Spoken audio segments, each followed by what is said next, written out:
So there's an AGI version as well, and if you manage to play a really early version of King's Quest IV, there's an Easter egg at the end. As a setup, what are you doing here, buddy?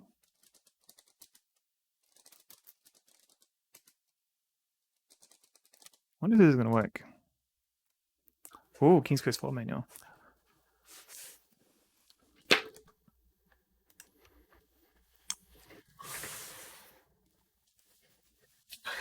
Okay, so we've got King's Quest IV.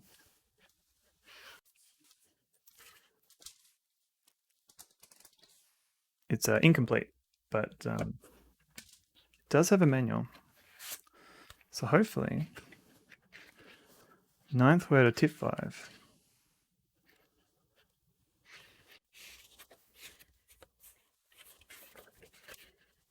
Let's have a look.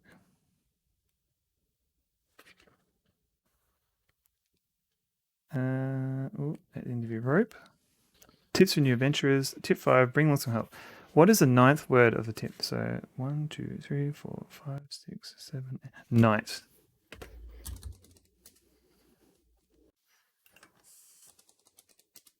Hooray!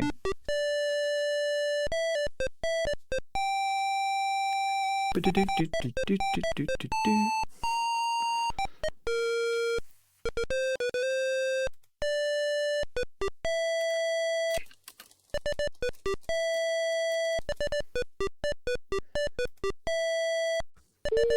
be delighted to, Graham.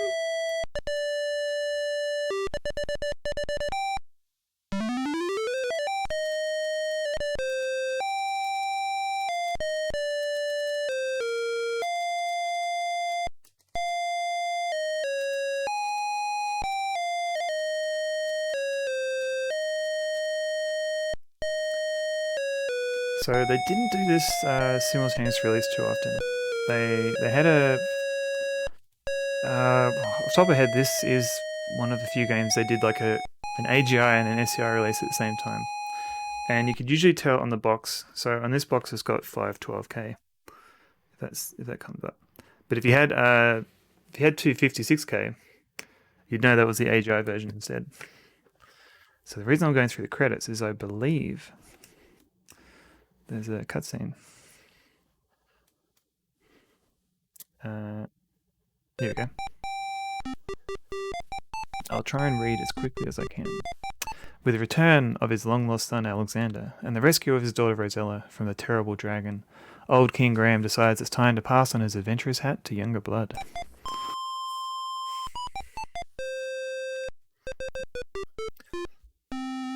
I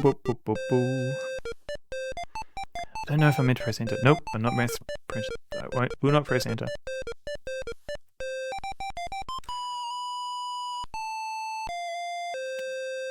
He flings the battered hat towards his children while his wife, Queen Valenice, proudly looks on. You may remember Valenice from King's Quest II. She was the girl in a tower. The hat arches through the air. Suddenly, King Graham experiences a terrible squeezing pain in his chest. Boo. Did that, Cedric? Help me! He was. Oh, that's pretty good. The adventurer's hat lies unclaimed upon the floor, forgotten.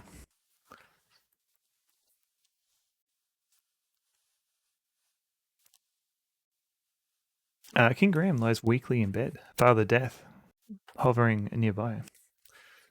Exactly. Hello, Don. How's it going? Grief suddenly overwhelming her. Rosella runs from the room. Oh, Father, she sobs. You're still young. You should have many years ahead of you. Oh, I wish I could help you, Father.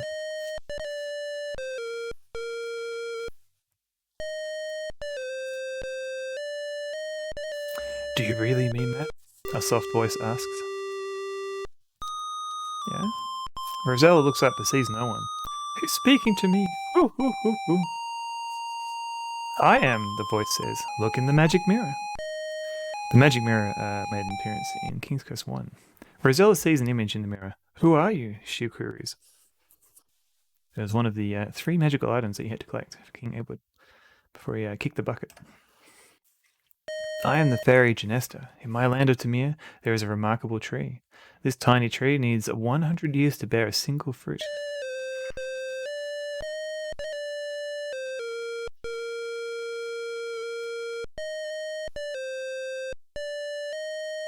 But this is no ordinary fruit. For if a person were to eat it, one would find that good health and well-being will be theirs for many years.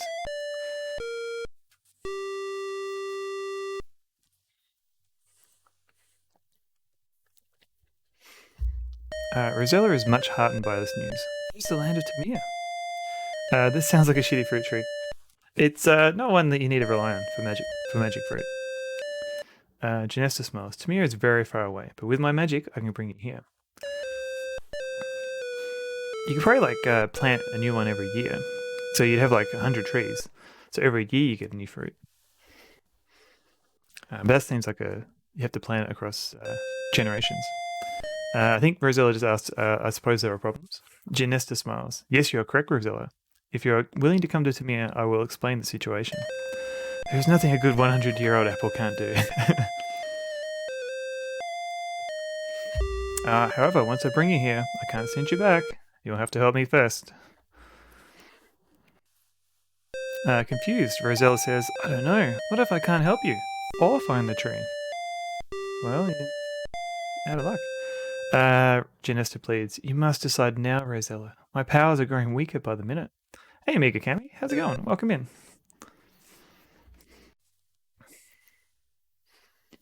Now the fairy is but a faint glimmer, and her voice barely audible. If you care for your father... King's Quest 4, yes. Say yes now. And suddenly, she's gone. An apple sentry keeps the doctor a wintry? Yes. And so Rosella falls for Daventry's first phone mirror scam. Yes! Going well, thanks. That's good to hear. I'm doing pretty well. This was an impromptu stream. I literally had minutes to prepare. Thank you for the follow, by the way. One day I will set up some better alerts. So unfortunately I've got the generic ones, but thank you for following. I am the fairy Genesta. Welcome to Tamir. Rosella, the many stairwells you must plummet to find this apple may well change your mind, but here goes.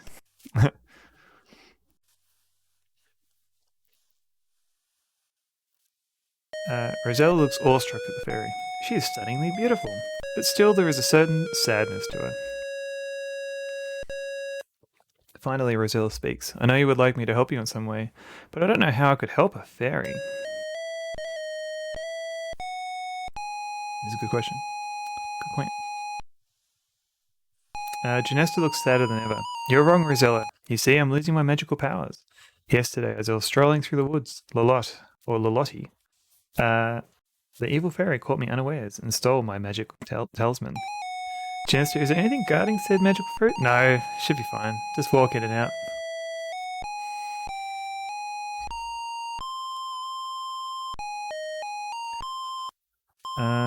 Keep going. The fairy sighs. She yanked it from my neck. Yanked! And raced away, screeching with laughter. Immediately I felt my powers diminishing, and my body weakening. I will die in 24 hours if my talisman is not returned.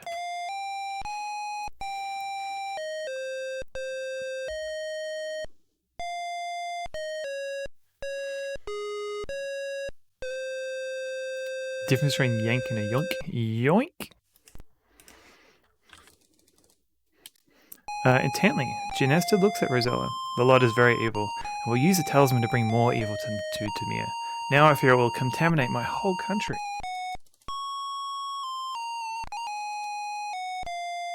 Further, I cannot send you home without my talisman. Rosella is unsure as to what she can do. Meekly she asks, I want to help, but how?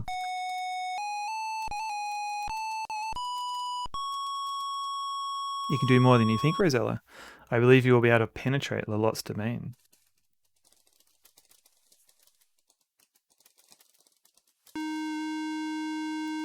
Suddenly Rosella remembers the tiny tree. Can you tell me where to find the magic fruit? Remorsefully, Genesta looks at Rosella. It will not be easy to reach the tree. It grows on a tiny island within a vast swamp on the other side of the great mountains.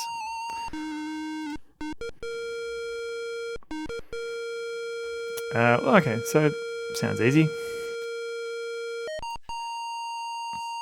Gianesta has been feeding the King Burger King for years to help prepare him for this day. What? More evil. Sort of single point of failure you want to solve for your version 1 magic talisman. Yeah, true. Teleport you there, but I'm kind of busy right now. Fighting back tears, Rosella says. I will help you in any way I can. How can I find the lot?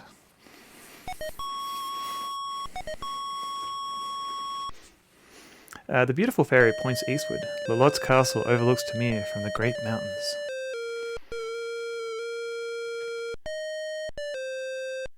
Ginesta looks weaker as she says, "There's not much more I can do, Rosella. As it is, it will be difficult for me to fly home again. Otherwise, I'd teleport you there. Like David suggests. One thing I must do for you, though. I shall disguise you as a peasant girl, so as to not attract any attention."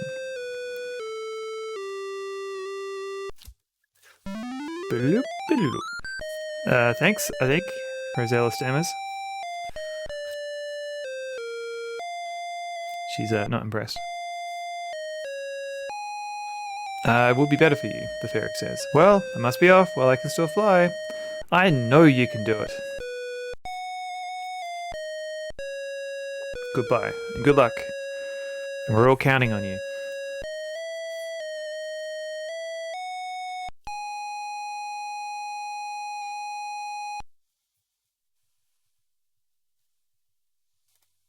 Well, you're on your own. You're on your own now, Rosella. You beat me to it. Sorry, finish this. Okay, so I think I can play a game. Here we go. So go fast, go save. At the start, traditional, good, sturdy save game. So if you've played King's Quest for the SCI version, the graphics here probably look very similar, only a little bit blockier. So because this is using the AGI engine and not the SCI engine. So instead of a resolution, it's still 320 by 200 resolution, but it's stuck. The graphics are defined as 160 by 168, I think. So that's why you got the double wide pixels. And it seems like an odd number, like why do double pixels?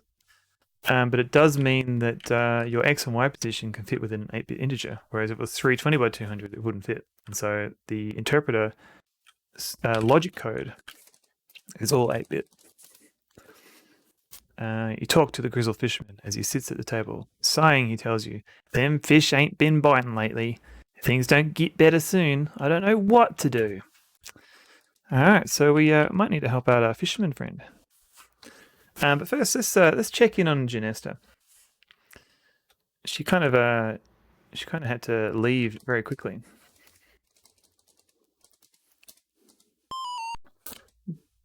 And what I might do, for those unaware, the maximum number of an 8-bit value is 255. Yes, that's true. Tall pixels are best pixels. So I'm gonna put some music on. And I'm just going to get rid of Girl in the Tower, because that's kind of annoying. And we'll do shuffle. Alright. Because there's not as much background music in these early Sierra games. I would simply redefine the bytes of my system to be 9 bits. Exactly. That's the thinking. That's the can-do attitude that we need. I don't know. So there is a whale that we need to eventually meet in this game, but the whale won't appear until we talk to Lolotti. And I don't want to risk the whale to appear yet, because if we skip it, then we have to wait some time for it to appear again. And it can be very frustrating if you're Fractal Mind Mike, for example, trying to find the whale and completing King's Quest 4. And there is a shark too, but we don't have to worry about that too much. So we've got a feather. Why do I have a feather? It's a good question. A sparkling white sand beach edges a vast blue ocean. Turning to the east, you see a lush flowery meadow. And this is version 2.0, which I believe is the earliest one. I just double checked that. Yeah. Slander. Hang on, what did I say? Oh, effect of my mic? Oh, yeah, yeah.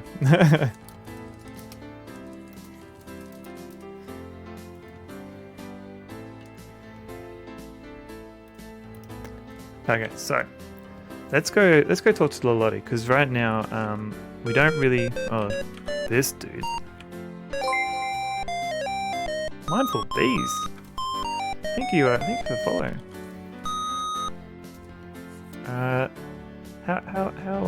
How mindful are you feeling today, mindful bees? You say hello to Minstrel, who looks at you in surprise. Well, what do we have here? He asks. You introduce yourself as Rosella. Hello, Rosella, the minstrel says. Let me play you one of my favourite tunes, and he begins to play an old ballad. Unfortunately, it appears his musical skills are quite limited, as he plunks and pings his way through an otherwise beautiful song. Run away! Oops, you scared away the frog. Oh, there's a frog here. This music's too loud. Let me turn it down a bit. Oh no, that's just the If the DOS box is too loud, let me know. I can turn that down. Where's my volume knob? Here we go. I'll turn down a little bit. Because piece of speaker is always a bit finicky to get right. You have a copy of the book version of Everyone Night the other day. How did you track that down? I didn't know there was a book version. Alright buddies, I'm off to watch Caddyshack with a friend. Catch you later in a week. No worries, Tornado. Thanks for hanging out. I'll try not to beat King's Quest 4 too quickly. A gentle stream meanders its way through the trees. A rustic stone bridge crosses its path. Look at bridge. The rustic stone bridge adds a bit of charm to this part of the woods. Oh heck, it's Rosella. Hey G-Funk, I totally wasn't practicing Keen. I was just playing King's Quest 4. Look under bridge. You peek under the bridge. But do you not see anything of importance from where you're standing? Okay, fine. So the reason I'm playing this, whoops, is because I want to show off an Easter egg. You peek under the bridge. Come on, Rosella, come on. Alright, let's try here. Here we go. You kneel down and peer under the bridge. Aha! You have found a small golden ball. You pick it up and carry it with you. And we can cross the bridge if we want. It's probably better to get our feet cleaned up. And now the music. Turn it down a bit. Yeah, there you go. Okay. So there's a frog here. Let's have a look. Numerous water lilies float serenely upon the lovely little pond nestled in these woods. On top of one of the bigger lily pads, you notice a rather large frog wearing a little gold crown. The large frog stares back at you with big bulging eyes. So I don't know how I figured this out as a kid, but if you drop ball in pond, maybe there's like a fairy tale to do with frogs and golden balls, I'm not sure. Okay. So you drop it in the pond, and then the frog reappears with your ball. Yeah, you accidentally. Sorry, I had sound issues. What were you doing special? Oh, yeah, so I'm just playing King's Quest 4, but this is an early AGI version, which has a couple of Easter eggs that were later removed. So I think I've got the right early version. We'll see. This is the earliest one I could find. You accidentally drop the golden ball into the pond. From atop a lily pad, a large green frog leaps into the water and disappears from view. A moment later, the frog emerges with, yes, your lost ball in its mouth. It seems as if the frog is kindly returning your gold ball to you. Yeah, this is a bit more lower res. So let's take the frog. So okay, so let's save first. If I take the ball, the frog disappears, and we've wasted our time. But if we take the frog, squinching up your nose in disgust, you catch the large frog and hold it in your hand.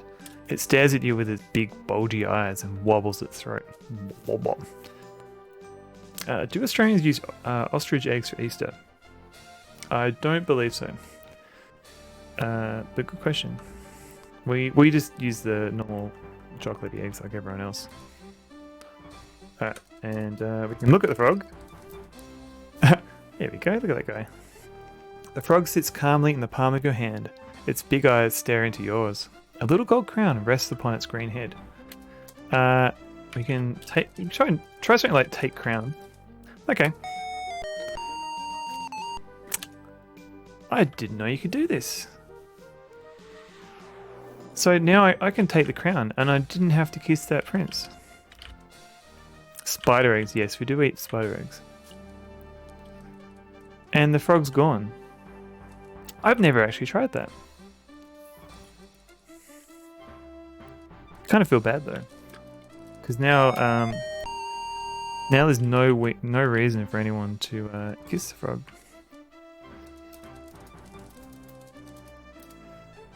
Oh, he's gone. All right. I can't do that to Froggy. Kiss frog. So what you're normally meant to do is kiss the frog. So we'll do that now. Frog Prince was a douche anyway. He is. But yeah, we can't let his behavior affect. Like, we're doing a good deed regardless. You look at the frog's green lips. Good. You feel silly doing this as you slowly put your mouth against the frog's. Ooh, stay away from those bees. Thank you, David. Suddenly, the little green frog changes into a handsome prince. Hey, buddy. What's up? Who are you? The prince demands. I thought you were supposed to be a princess. Well, you're nothing more than a peasant girl. You blanch a bit at that remark, but say nothing. Well, ta-ta, he says. I'm off. Here, you may keep this. To your surprise, he tosses the little golden crown to you as he takes his leave. Good riddance, you think? Alright. He's off. Got our ball back. I don't think we need the ball at all. So we've now got a gold crown. Why do we need a gold crown? What does it even do? Let's try it out. Wear crown. Whoa! It's not easy being green. We're a little froggy. Can't do anything though. You don't like the clammy feeling of being a frog. You look around, decide there's no reason to be one right now, and remove the little gold crown. Hydrate? Don't mind if I do. Thank you, MZZ.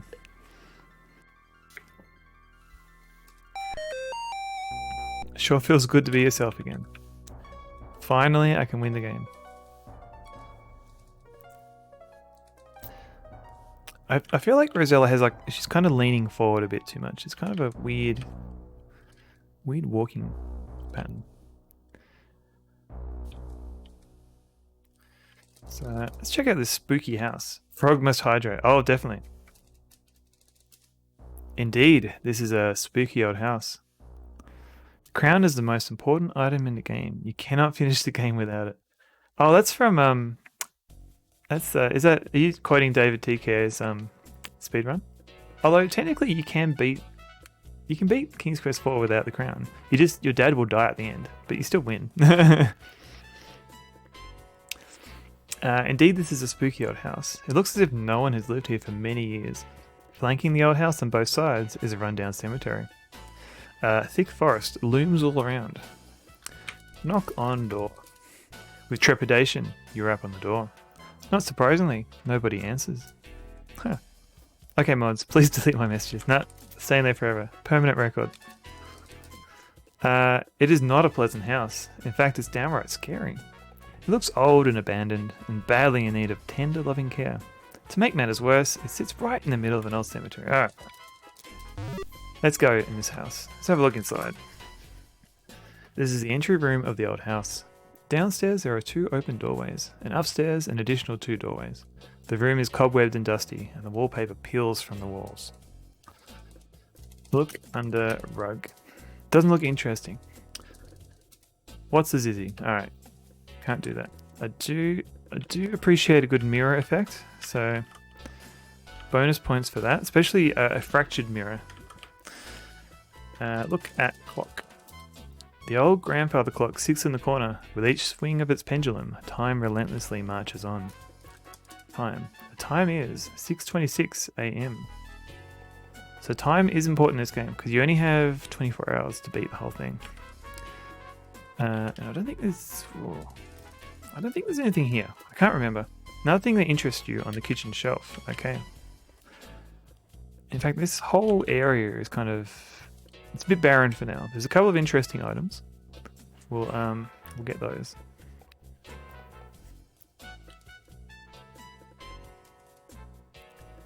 So, what's in here? Considering the disarray of the rest of the house, parlour looks in relatively good order. However, the fireplace is cold and unused, and the bookshelves are almost bare, and the old furnishings are dusty. So, if you type, look at secret door. There's nothing special about the door. Wait, hang on. Look at lever. What's the lever? Okay, so if you look at picture, an interesting portrait of a young girl hangs above the fireplace. You gaze at it intently and notice that her eyes seem to be staring at the left wall of the parlour. So if you look at the wall now, look at left wall. I've got a pretty bad headache, so I'm going to disappear for the evening. Thanks for streaming and have fun all. No worries, Valen Cheese. I hope, just turn all the lights off, have some drink, have some drinks of water, and just chill. And I hope the headache goes away quickly. But thanks for hanging out. So we noticed a little latch. So let's pull that latch. Look at latch. You could try flipping the little latch in the left wall. Okay. Flip the latch. Fine. Not close enough. Where is this latch? Oh, game. Is it? Okay, here we go. You flip the latch in the wall and behold, you have discovered a secret door. So the AGI games, they don't have like pathfinding or anything like that, so the game can't really adjust your position too much. Here we go. Take a shovel. Okay, real life bedtime. No worries, French toast. And yay, sleep. Yay, emergency stream.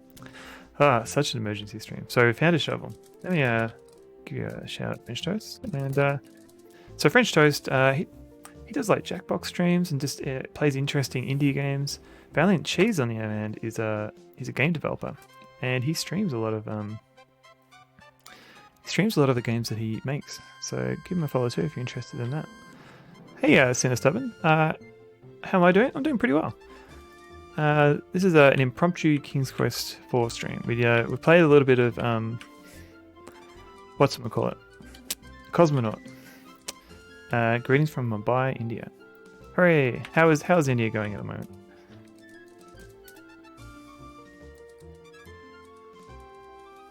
So technically I don't need to go up these stairs yet. But I'm going to do it anyway, just to have a look up. Oh my god. So the stairs are fiddly. It's going alright?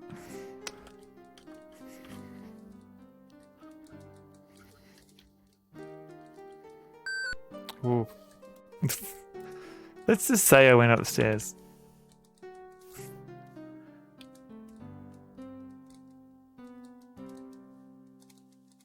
Ah, here we go.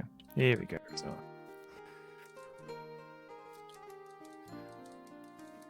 At some point the axis flips and she goes up instead of down or something like that. It's really weird. Or maybe just the way I'm looking. So we found a secret organ. A dusty old pipe organ sits in the center of the tower room. Look at organ. Dirt and cobwebs cover the old organ. Okay. Clean organ. Lay organ. You're not sitting at the organ. Okay. Sit at organ. Lay organ. You can only remember one oldie but goodie. It's a good song.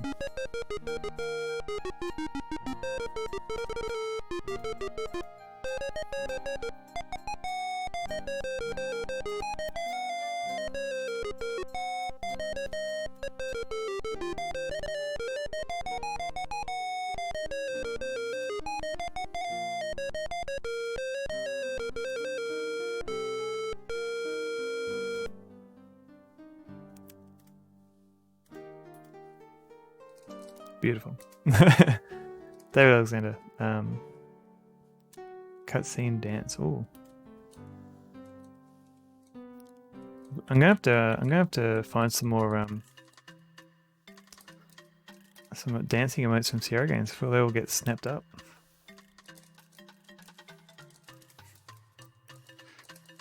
Oh, this way.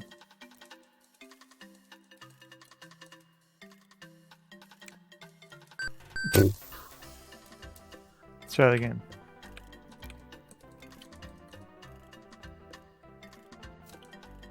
Oh.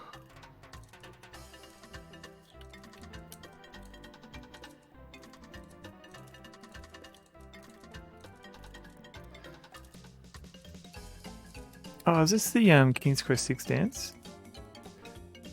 The medley? Oh, it's part of it's a medley. So it is King's Quest 6. I just remembered the skeleton dance from hell. I have one of a King's Quest 6 beauty stepmother mooning. But would Twitch allow that? Yep. Ooh. Maybe. It's a good question. Because Big D has snuck in Commander Keen mooning in his emotes.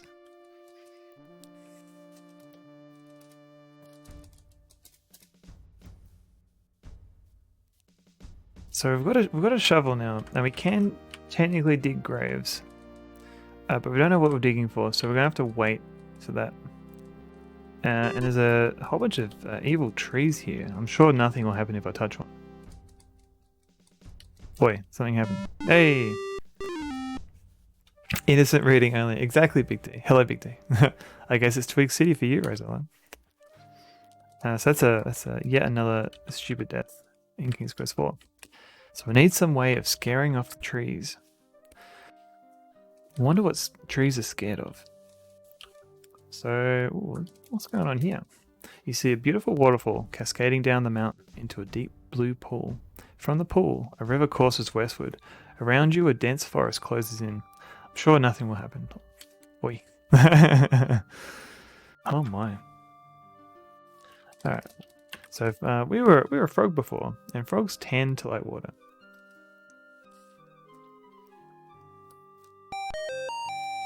Oh yeah.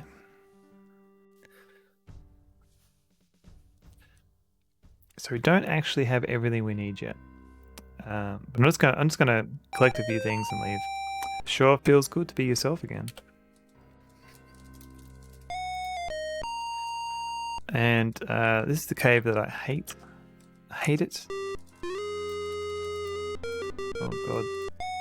Take bone. Get out of there. So the bone will be useful later. You are swept out by the waterfall.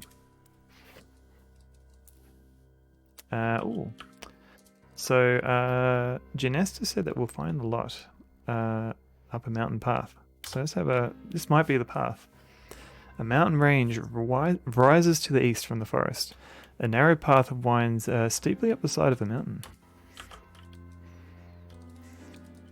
So if you remember King's Quest 3, the bone is the most important item in the game. You cannot finish the game without it. That is true, I believe. But yes, you're right. So if you remember King's Quest 3, there was a path you had to climb down from your home, and this is reminiscent of that. But fortunately, we get flown up instead. Glad I could help. Thank you. This is whenever you say that, now I'm like, oh, is the bone important? I'm not sure. I have to. But yes, if you don't have the bone, you won't be able to get golden hen, which is necessary. But fortunately, there's no. I think you'll always be able to get the bone because you can always get the crown. Wow, my pets! The lot hisses. What have you drug home today? I'm not sure if I have to press enter. No, the lot gives you the once over, and as she does, her red eyes begins to narrow. My brother and I used to see how far we could get along the path before the flying things caught us. We always thought you could get. I wonder if you could. Like, if you modify the game slightly, and just to see what happens in the game if you do that. I should experiment with that.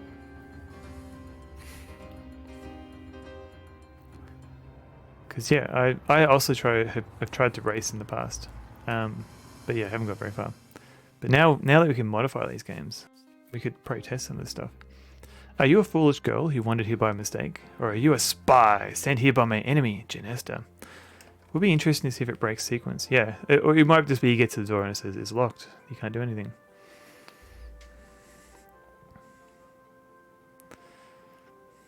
You swear to the lot that you are nothing but a poor peasant girl who has lost her way. Sweet. That's all I am. She doesn't seem to believe you as her mouth begins to snarl and her eyes narrow to mere slits.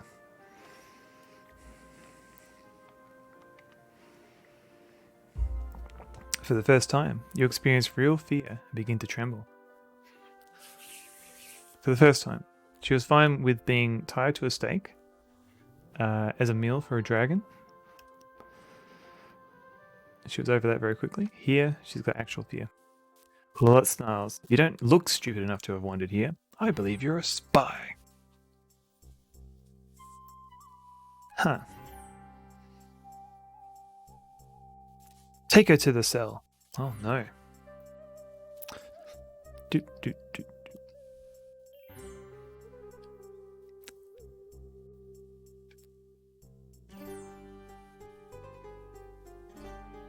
Alright, we're in a cell.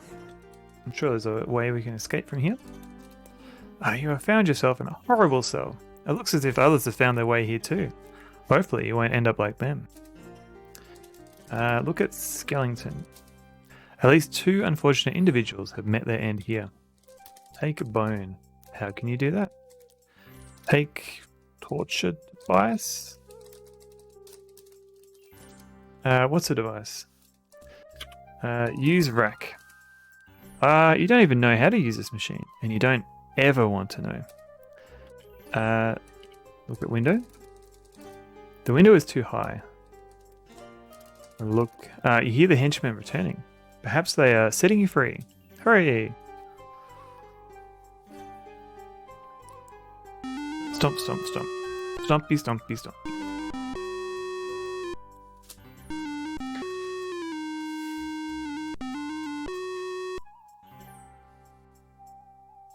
The lot gives you a sickly sweet look. You're lucky, my dear, she coos.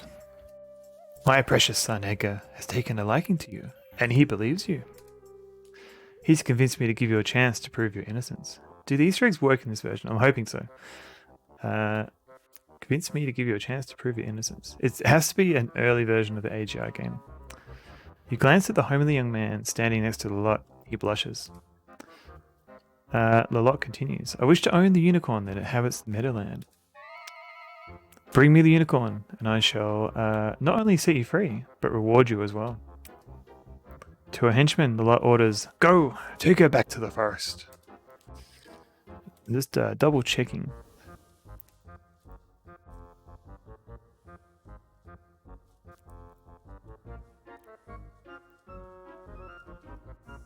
Oh. I think it has to be an early version.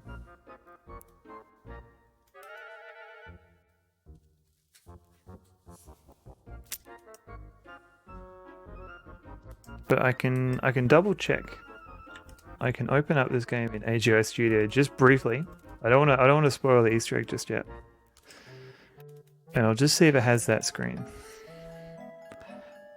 Assuming AGI Studio opens this, it always has trouble with version 3 games. Alright, it'll be a learning experience for both of us. King's Quest 4. Where is it? Yep. And we go picture.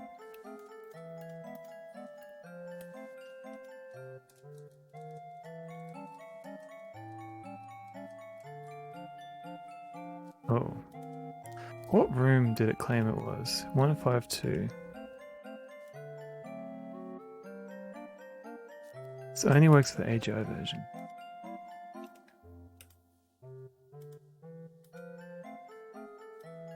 Yes, I believe it has it. It's got the pictures in it. Okay, so the lot has tasked us with finding a unicorn and bringing it back to her. First, let's go back and forth here a bit. There's a random element in this room, which doesn't seem to be happening. Here we go. So the bird appears on this side, so we can take the worm. Oops. This is one of the things we need. We need a worm. The other thing we'll need is a fishing rod. We can't do that without some tricky negotiations with these dudes. Hey everybody, how's it going? You have encountered a group of small men working in this diamond mine. Though they're not too friendly. They're not too friendly though, as one of them forcefully tells you to leave the premises. Oh boy. Alright, so I have to get on their good side somehow. I wonder where they live. Could it be this house?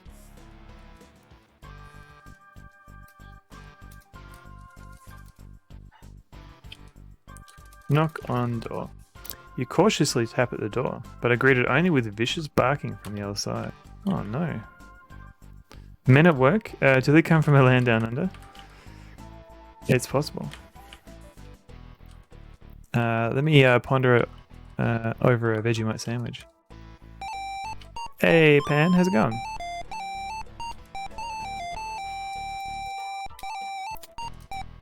You attempt to speak to Pan, but he pays you no mind. He's too wrapped up in his flute music.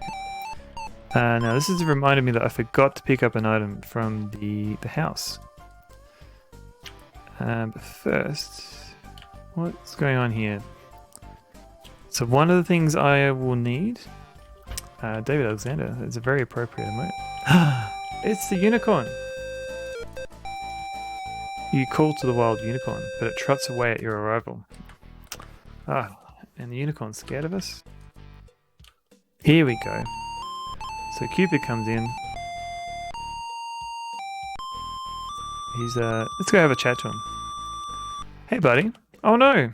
You've startled Cupid. He quickly jumps out of the pool and flies out of fear. Sorry buddy. Wait. You forgot your bow. Okay.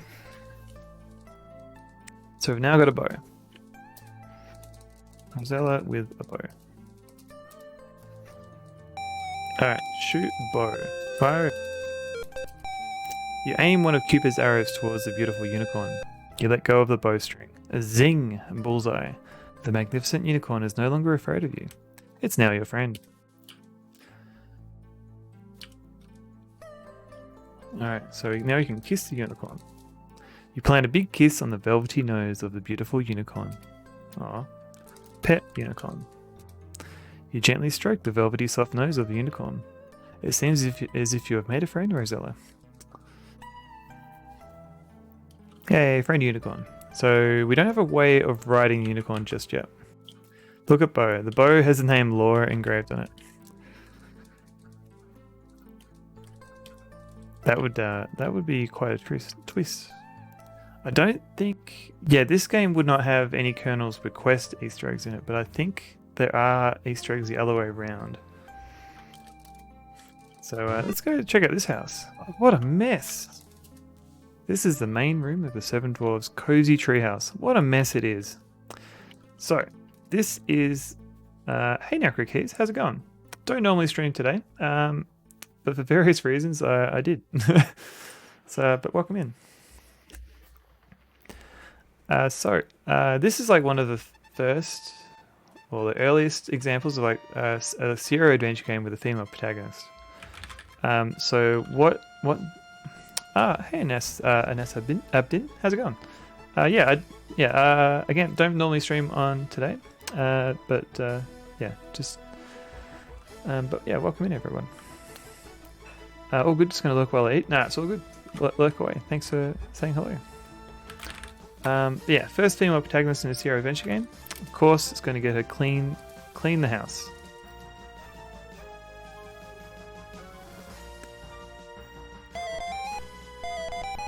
And this is like one of the longest cutscenes in the game that you can't easily skip.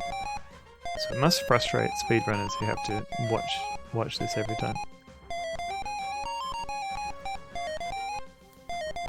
Clean scum. Clean scum, exactly.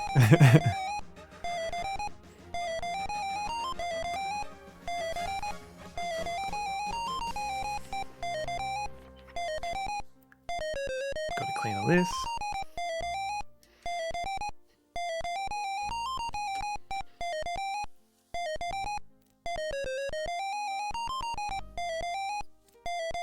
Still going. I wonder if I can change. What if do I actually have a King's Quest 4? We'll see. Let's have a look. I do. Whoa.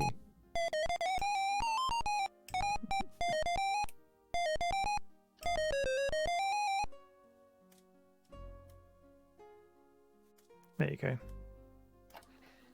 You hear the dwarves approaching. Boop boo. Oh, where'd the music go?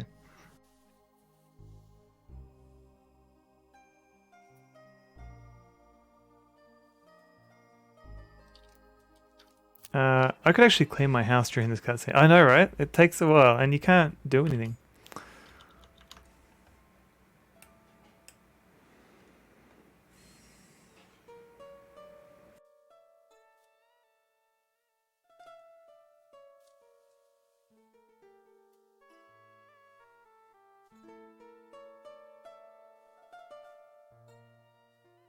Yep, still going.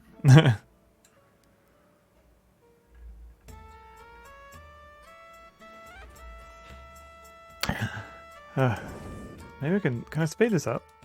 I can. Oh, I should have done this to begin with. Okay. There you go fast. Okay.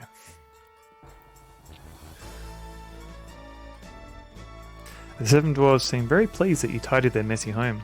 One politely asks you your name. You tell him and he cordially invites you to sit down with him and eat the bowl of soup he got for you. Thanks, guy. You seat yourself at the table and begin eating the surprisingly delicious soup.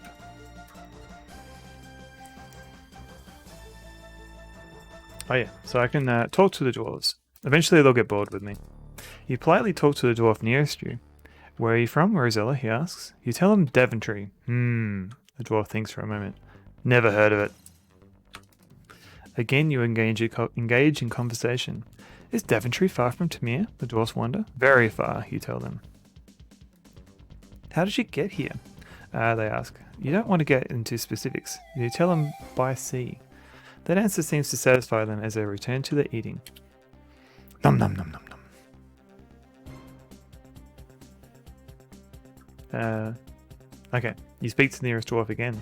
He wonders why you are here. You explain that you are in the service of Genesta, the good fairy, who wishes to regain her magic talisman from the clutches of the lot, the bad fairy. Well, young lady, the dwarf states, I don't envy you. You're much braver than I am, dealing with that evil fairy. Thanks, buddy. You attempt conversation another time, but the dwarves tell you that they must hurry and finish their soup, as they need to get back to work before dark. Okay. Eat food. You're already eating the soup. Alright, we'll just wait.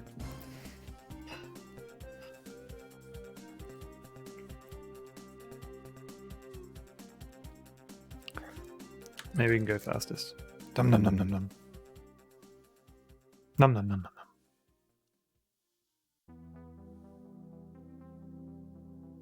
Yep. Wait, if I had a watch, I could look at the watch. On this side? Yeah, okay. You finished your soup. It was the best soup you ever tasted. Maybe though you were just really hungry. The 7 dwarves finished their soup, and they announced they must get back to work before nightfall. Goodbye, and thanks for all the soup, you call, as they take their leave. Here we go. Work, work, work. It's all I ever do. Do I get any respect for it? No. So I guess technically you don't have to clean the house, but it makes the next bit a bit more obvious. So you see a long wooden table. Empty soup bowls are left on the table. You also notice a blue pouch. So if you do a clean table first. Oh god. Yep. This will be the final cleaning cutscene. We won't have to go through this again. It's a little bit more obvious now that there's a pouch on the table. Look at pouch. You don't have it. I know. That's why I want to... Okay. Take the pouch. Okay. What's on the clock? Look at clock. The clock has seen better days. The cuckoo has flown away. What's the time now? The clock is broken. Boo. I think that's all we need to do here. But one of the dwarves has left a pouch behind, so we should probably return it.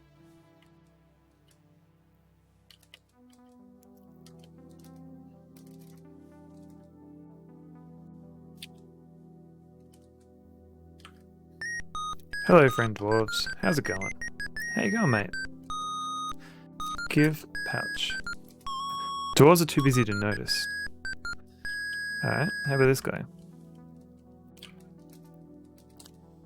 So, I've seen some people play this and they didn't realize that there was a whole other screen here.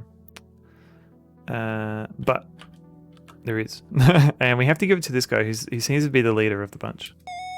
Being an honest person, you offered the forgotten pouch of diamonds to the dwarf. His gruff exterior softens a bit. Nah, you can keep it, Rosella, he says. We got plenty here. We also got an extra lantern we ain't using. Here, go ahead and take it. The dwarf's gruffness returns as he says, now skedaddle and out of here. Alright. So I think we got a lantern now. Unlit oil lantern. There we go. Look at lantern. It looks well used, but it is unlit.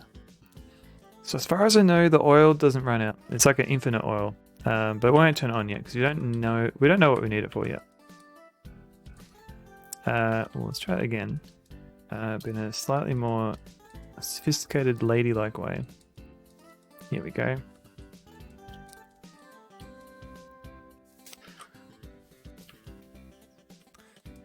Pew. So I'm just trying to. Spooky trees. So these trees still hate us.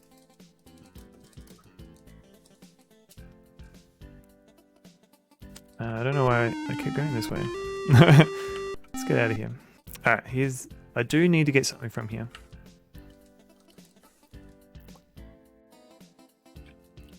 I got distracted by the painting. Oh, wait, get in there. Look at shelf. You examine the few remaining books on the bookshelf. Only one catches your attention. It is entitled The Complete Works of William Shakespeare. Alright, take book. Not close enough. You remove the Shakespeare book from the shelf and carry it with you. Read book. Forbear to judge, for we are sinners all. Close up his eyes and draw the curtains close, and let us all to meditation. I have no idea where that's from. I assume it's a good play. But do we know any artists that were not playing very well? Maybe they could do with a career change. Maybe we can offer them a book.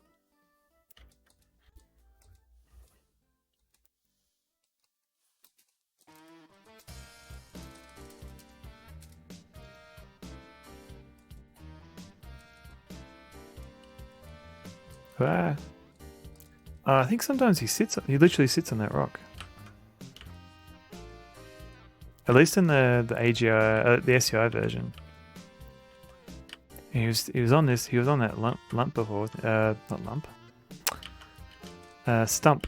Oh, did I miss him? I did. That's alright. We'll find him. There he is. So he's still terrible, but we can give him a book. You hand the book of Shakespeare to the minstrel. Curiously, he opens it and begins to read aloud, first hesitantly, and then with increased forcefulness as he begins to get into it. Suddenly he stops and looks at you. "This is wonderful!" he exclaims. "This gives me a new lease on life. No longer am I a mere minstrel. Now I will become a famous actor. To be or not to be. How's that?" He then gives you his lute, bids you farewell, and wanders off to stardom. See you, buddy. What was that? So let's find our other musical friend, Pan. I think he's hiding around the back here somewhere. Sometimes pops here. Come on, buddy. Where are you? I'm gonna find him. I'm gonna find you.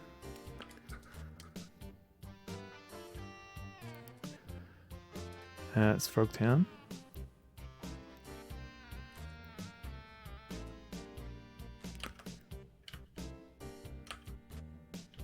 Yeah, it's a random element, which unfortunately is not going in my favour here.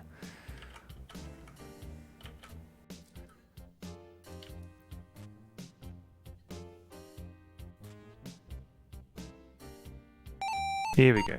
So if we play lute, we'll distract him with our musical instrument.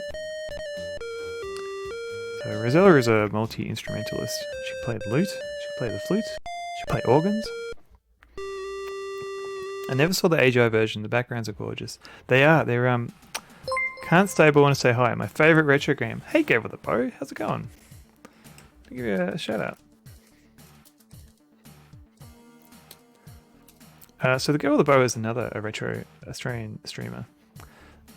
She plays a lot of adventure games. So the last one she played was Jenny the Clue, and she's now working through adventure games in her own copy of the book of the point and click adventure games.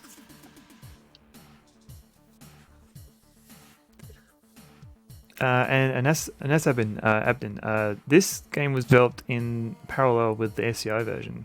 So this was like it was an attempt to make it work on like people with like like older computers. And I think they're going to do it with more other games, but this one did not sell very well at all. Rosella's your girl. Yeah, no, Rosella's pretty cool. Although King's Quest 7 did do her dirty. They kind of ruined her character a little bit, unfortunately. But King's Quest 4 is very good. Okay, so we're going to play a catchy tune and attract Pan's attention. Curiosity, he comes over to you and watches you play. We don't talk about the 7th. No. Definitely not. Hey, buddy. Let's give him the loot. Pan gratefully accepts your gift of the loot, and in return, he gives you his flute. Happy now? He dances away with the loot. Hooray! Doop, doop, doop, doop. Let's get out of here.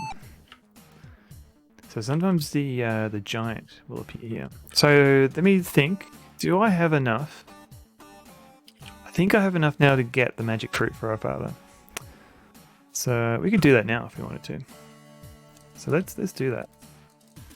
Magic fruit. Girl boat, have we figured out, like, I think I asked you what you're going to play next, and I don't know if you had figured out yet. You're looking through the book. Last I remember.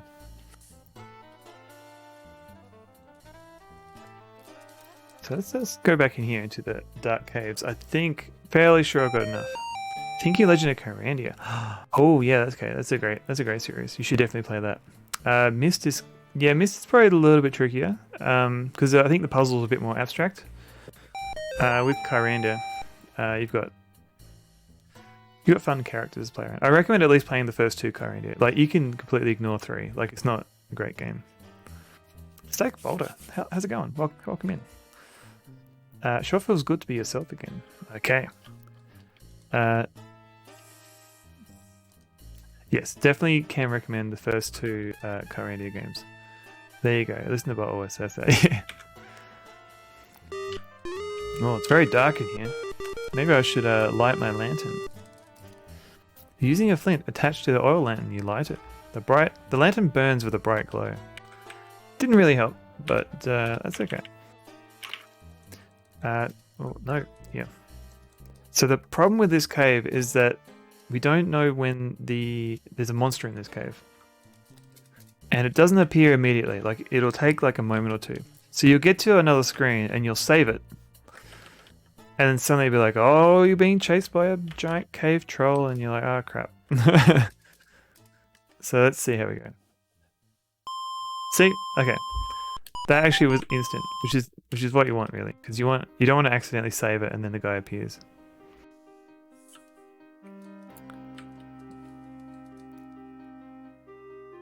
Alright, so this is different. There's a little light there. So look at light. It's just look at opening. Seems far away. That's alright. Let's cross. Let's go over here. Oh no! A chasm! Wah! Thanks for playing King's Quest 4. Better luck next time. Okay, so if we look at floor, the earth floor of a cave is cold and hard. I think, at least in the SEO version, you could sort of see it. Oh, I can hear some sort of battle royale happening with the toddler in the bathroom, so I better bail. Hopefully I'll stream Kyrandia starting tomorrow night. Oh, nice. Okay, cool. I'll keep an eye out for that. And good luck with the toddler. What's a ground? Look at ground. Look down. Look chasm. Where is it?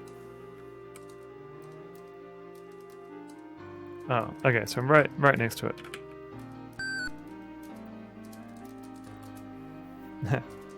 So maybe we can't see the chasm. Put board on ground. Place board. Okay, so the AGI version, the parser is a little bit finicky, and I remember this very particular command is very finicky. Over chasm. Although I seem to have got it a second go. Feeling in the dark. You managed to place the board across a crevice. Now, can you cross it safely? So what was that? Place board over chasm. I'm gonna have to remember that. So, place board over chasm. Alright. Oops. So, having successfully crossed the crevice, you pick the board up. Alright. Oh, automatic. Here we go. Swimming works. Let's try and walk over. Uh-oh. What did you do, Rosella? Don't you know that some swamps are quagmires that will suck you under? As you take your last breath, you contemplate this final information. Oh no! Ah! GG, Rosella. She may be dead. Better luck next time. So let's try our froggy. Wear crown.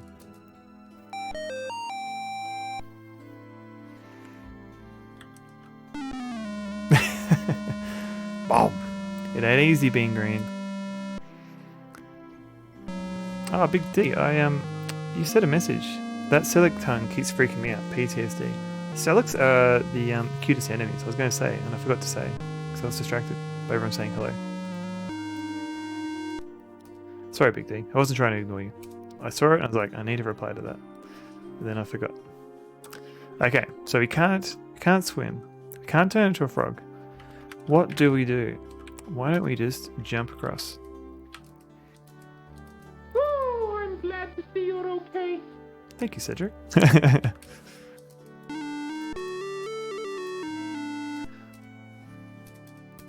And we'll just do one last jump. Oh no! So we can't quite reach that one with a jump, but we can place board. You carefully place the board from the small grass tuft that you are standing on to the small island. Thanks for the placement. I was about to click on follow and stuff. Oh no, Big D. Good thing I got there just in time. Alright, so let's play the flute. So the reason why we went through the whole thing with the book and the lute is that we wanted to play the flute. Nervously, you raise the flute to your mouth and begin to play a melodic tune to the big cobra. It begins to sway with the music. Soon the snake is mesmerized by it and falls into a hypnotic trance.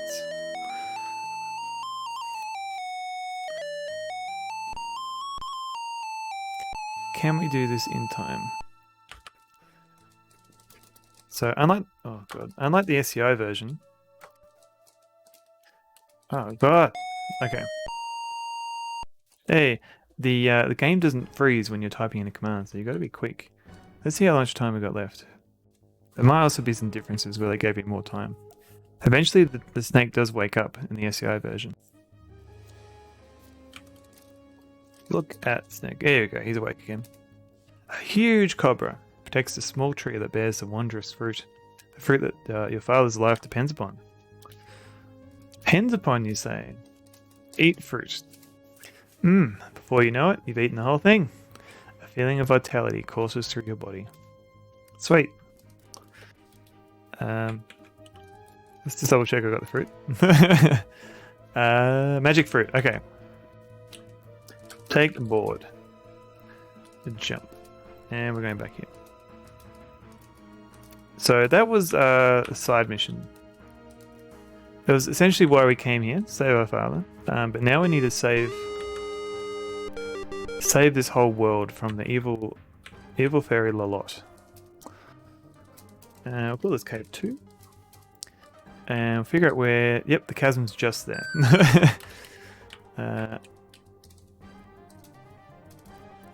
And what did I type? Place a board over chasm. Feeling in the dark. You managed to place the board across a crevice. Now, can you cross it safely? I believe I will. Having successfully crossed the crevice, you pick the board up. Alright, now for the nightmare that is the rest of the cave. That is the worst lamp ever. I don't think the lamp does anything, to be honest. It doesn't make it easier to see. It's 5 AM? Jeez, Big D. Good night, morning, afternoon. I don't know if I gave you a shout out before, but Big D, have a big shout out. Big D is a variety retro streamer who also very occasionally plays, does a cat stream. But if you're into that, definitely give him a follow. Alright, let's try this next room. King's Quest 4 Retold makes this much more palatable. Yeah, I agree, David. The variety is retro and cats, definitely, yeah. Yeah, Retold has completely redone this area. The troll is actually you can run away from the troll now, like you are a little bit faster.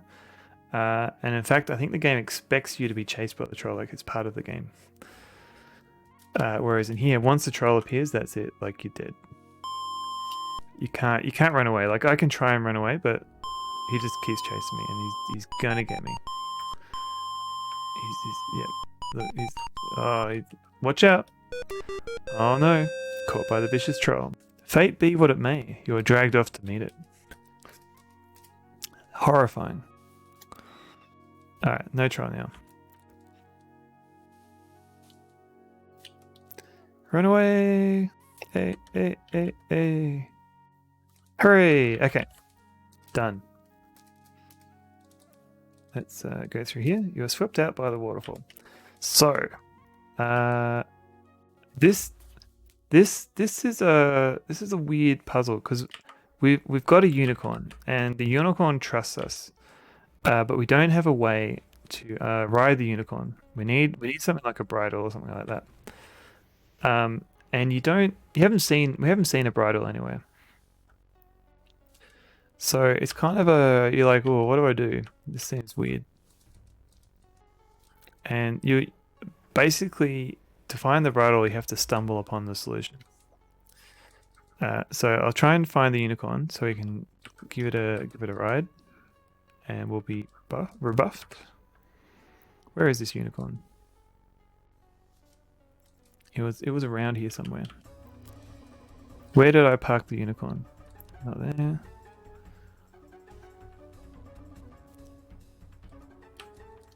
Maybe I've lost it. Hey, buddy. Okay. So if we try and ride the unicorn, it would not do you any good, as you could not mount the unicorn. As you could mount the unicorn, but you could not guide it. Okay. So we need to find a way of putting a bridle on it. So eventually you will explore this land. You'll pick up every item that you can find. And you'll be like, well, crap, what do I do? And the answer is to go swimming and find go swimming and get eaten by a whale. I do need to get one more thing before I get in that whale though. Open door. Hey buddy, I want your fishing rod. So I'm going to give you your pouch to man. You offer the pouch of diamonds to the fisherman. He takes it gladly. Wife, give the girl my fishing pole in trade, he tells her. Obediently, she retrieves the pole and hands it to you. Thank you very much, she says, smiling. You have certainly helped us. Thanks, buddy. And run away.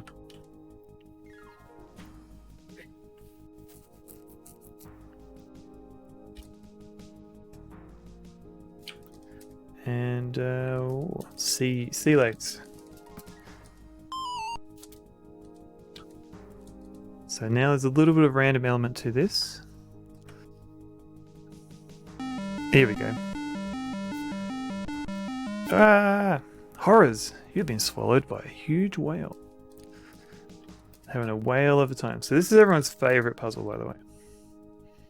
Expensive fishing rod. Expensive fishing rod. Yeah, I know. So yeah, I'm going to have to do a bit of save scumming here. So I'll just create a save game, whale scum. And we'll take the bottle. Hey, deep freeze. Yeah, I legitimately hate this part. Yeah, I know. It's pretty bad. So you can try and crawl up here. So ultimately we need to classic whale scum. I know, right? I didn't think I'd be able to use it again. And hey. Yeah, so if you try and crawl up from... You do need to get to the top of the tongue here. But of course you can't get to it directly. And there's also a time limit.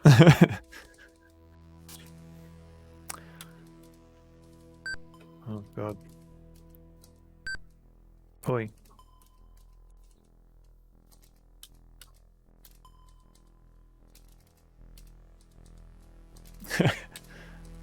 Alright. I'm doing pretty well here. I spoke too soon. What song is this? This is Iceman. Codename Iceman. Nope. Nope. Wow, she can really get on that tongue. Here we go. Alright, so tickle uvula with feather. Not close enough. Of course not. How close do you want me to be? Okay, here we go. You frantically tickle the throat of a whale with a big peacock feather. Whoa, she can really get on that plum. She can. And you know how I got the fishing rod? I forgot to get something.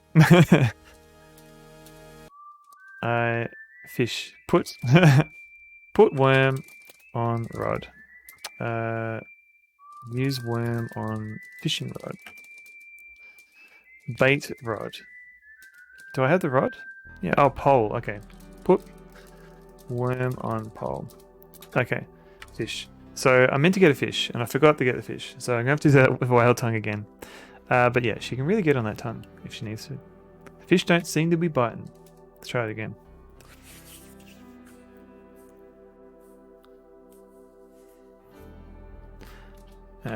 Also a little bit of a random element here. Just to annoy me. Let me go fastest. I did put the bait... I put the worm on the... Here we go. Eagerly, from the end of a pier, you fling the baited line of a fishing pole into the ocean. Almost immediately, you feel a sharp tug on the line. Something pulls and fights your line as you slowly reel it in. There it is! You have caught your fine, fat fish. Alright, let's do this again. Get to reuse whale scum.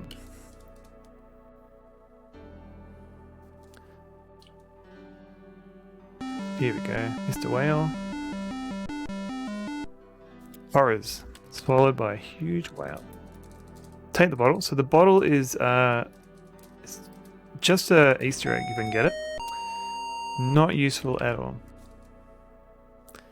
But it's kind of cute. Alright, whale scum. Oh god. Let's do this again. Everyone's favourite bit.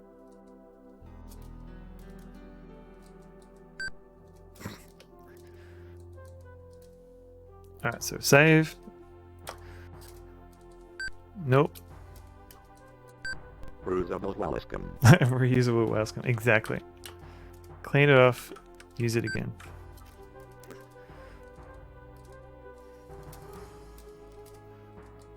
Oh god. You can get pretty far up the side of his tongue. I'll be very glad once I can stop talking about whale tongue.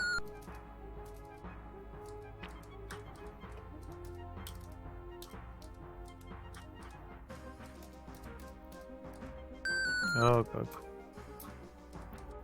Oh god. Oh god. Why? What's going on here? Am I too...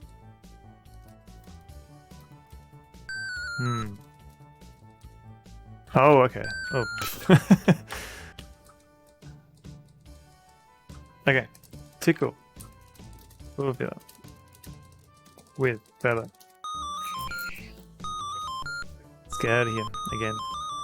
Alright, now I can read this. Because as I was reading this before, I remembered I didn't get the fish. You frantically tickle the throat of the whale with a big peacock feather. You begin to feel a quiver under your feet, which quickly turns into a mighty tremble.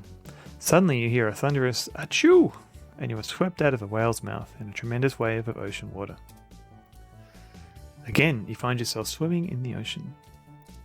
Don't know where we are, but there's a nice whatchamacallit, island. Alright, so this is kind of a funny puzzle. Look at bird. A pelican with an extra large bill visits you on this deserted island. So eventually we have to give that bird a fish. But if you look around, you look at the ground inside the wrecked rowboat. What is this? Why, it's a golden bridle. You pick it up and carry it with you. Oh, I've already taken it. So somehow we just have to go on this kind of shaggy dog adventure just to find this bridle. It's like, you know what your goal is, but you don't know how to get to that goal. So let's throw a fish to bird. You throw the stinky dead fish to the pelican.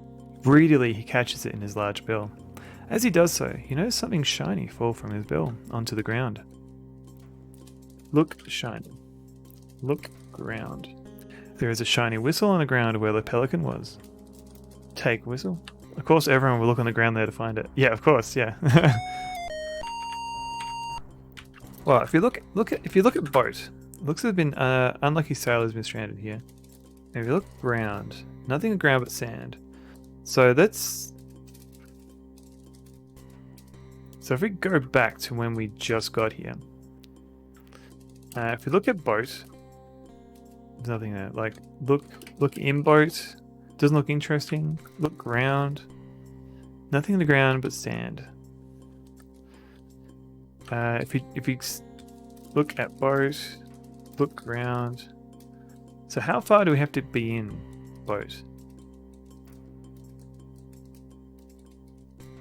Yeah, so you have to have actually walked in here and type look ground.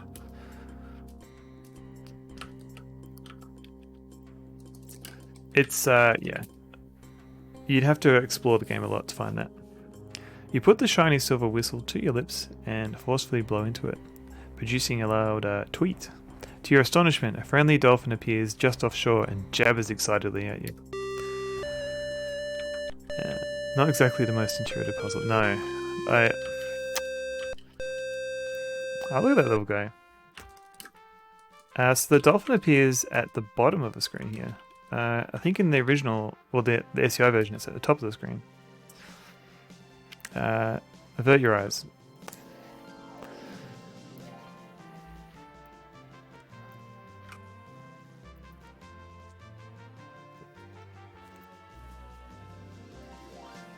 This is quite a long trip.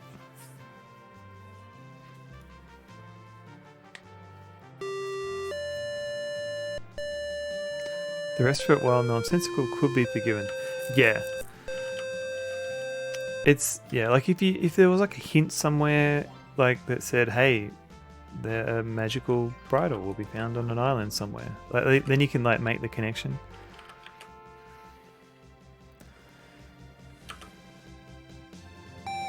Hey, buddy.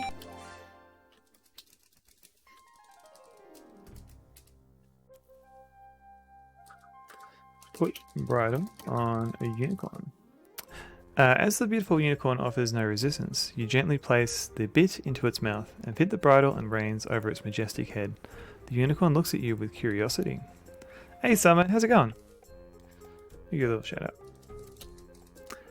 We're, I think I've got the right version of King's Quest 4 now.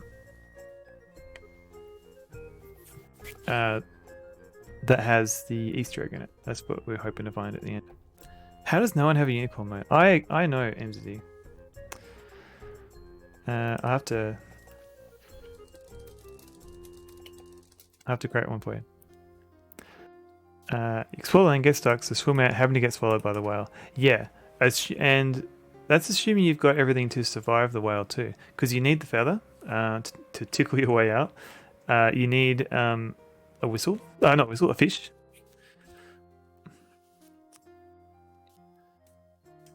Oh yeah, no, that works. The emoji. All right, let's ride this unicorn. You nimbly mount the magnificent unicorn, grab the golden reins, turn the unicorn's head, and then set off towards the Lot's castle fortress.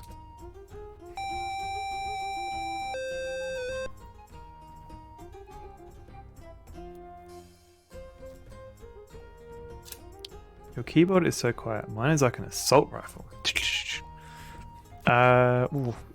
I do have noise filtering and stuff on, so it might be deadening the noise a bit. You can backle underneath some of those things. Oh, definitely, yeah. And you probably picked up most of them already.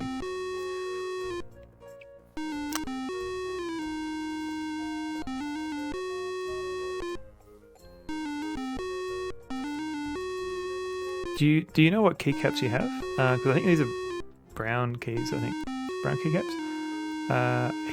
Switches. Sorry, brown switch. I hear you were a good girl and brought me the unicorn. I'm almost convinced you might be innocent after all, but not quite. Ah, no worries, Summer. Come on, let's go your unicorn. Uh-oh, this doesn't sound good, do you think?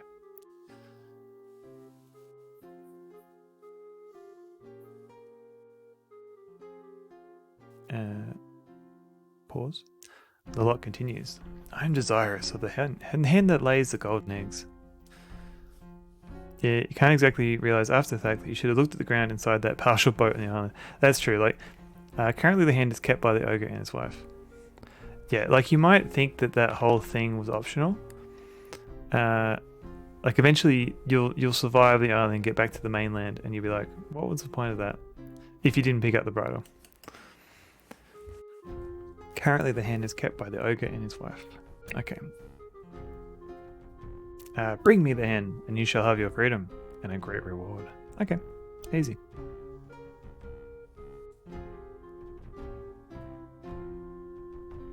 Take her away. A lot orders her goons. Yeah, one of the easiest unwinnable states in King's Quest game. Yeah. What was in the bottle? Good point. I forgot about that. Look at bottle. This appears to be an old glass wine bottle. It seems that there is a note in this bottle. Open bottle. Take notes. Okay. Read notes. Anybody out there? I had a condor drop this bottle in the nearest ocean to beg for help with King's Quest 1. Help me fight this fire-breathing dragon. Hey, I need help here. The wicked Horned King had me thrown into his dungeon. If I don't get out of here, then evil will rule the world in the Black Cauldron. Drug dealers are terrorizing the city of Lytton. I need a partner to help put away these bad guys in Police Quest 1. I'm a little kid. My name's Tommy. I'm having trouble with Old King Cole and Humpty Dumpty and mixed up Mother Goose. Come and help me. I'm lost at sea in King's Quest 3. I'm with a bunch of nasty pirates who want to feed me to the sharks. If you can, come quick. Oh my god. SOS. I see a beautiful mermaid in King's Quest 2, but she won't help me. Tell me what to do. Running out of games here. Okay. Sludge Vohall is holding me prisoner in Space Quest 2. Help me out of this jam. Alright. So. Getting the hen. So this actually has some parallels with King's Quest 2, because it has like it has sections of the game that aren't unlocked until you've read the inscription on the door that you have to unlock. And same here. Like the whale doesn't unlock until you talk to the lot for the first time. You can't go into the giant's home until you talk to her for the second time. Which is just what we've already done that. So now when we visit his home, we will get a nice little cutscene. So let's do it in a sneaky way though. We'll go over here. Alright, here we go. So we see that the lady ogre, lady giant, has arrived home with her kill. No, I am stuck on a desert island in King's Quest 4 with nothing but a bridal for company. That's assuming you know about the bridal. Alright, this is going to be interesting. So if we open the door and we go in, watch out, a very unfriendly bulldog rushes towards you. We've got like, I don't know, 1.5 seconds. You went fast enough, Rosella. You are nothing but a bite-sized morsel for that big dog. Nom nom, burp. Pet dog. Alright, let's do that. Good point. Always encourage backseating here.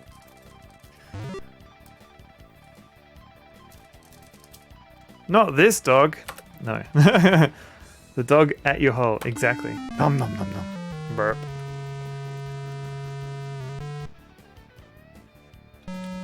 Alright, let's throw the bone. We can actually prepare our command beforehand. Okay. The dog, yeah, Bindi Nom. Aw. Yes. Here, take a bone. Quickly, you toss the bone to the big dog, who catches it midair. Happy with the surprise gift, he takes it to his favorite rug, lies down and begins gnawing at it. He seems to have completely forgotten you. So this item that we need to get could be one of the most important items in the game. Ah, run away! Not that. I just wanted to see what she would do. Now, pet dog. Looks like you'll join the deer in the stew pot tonight. Okay. Now, pet dog. Good point. Pet dog. Not this dog. Stroke the dog. Say, good boy. Good boy, dog. Walk the dog. You monster, Rosella. Alright.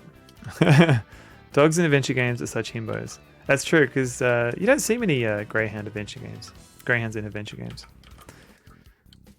So this axe is the most important item in the game. Without the axe, you can't finish the game. It's very easy to miss if you don't go exploring the house. And then when you realize you need the axe, you're in trouble. Take bone from dog. Good point. That's really not a good idea, David. I'm surprised you suggested that. Or the dog. I don't have many. I don't have any Torgo commands.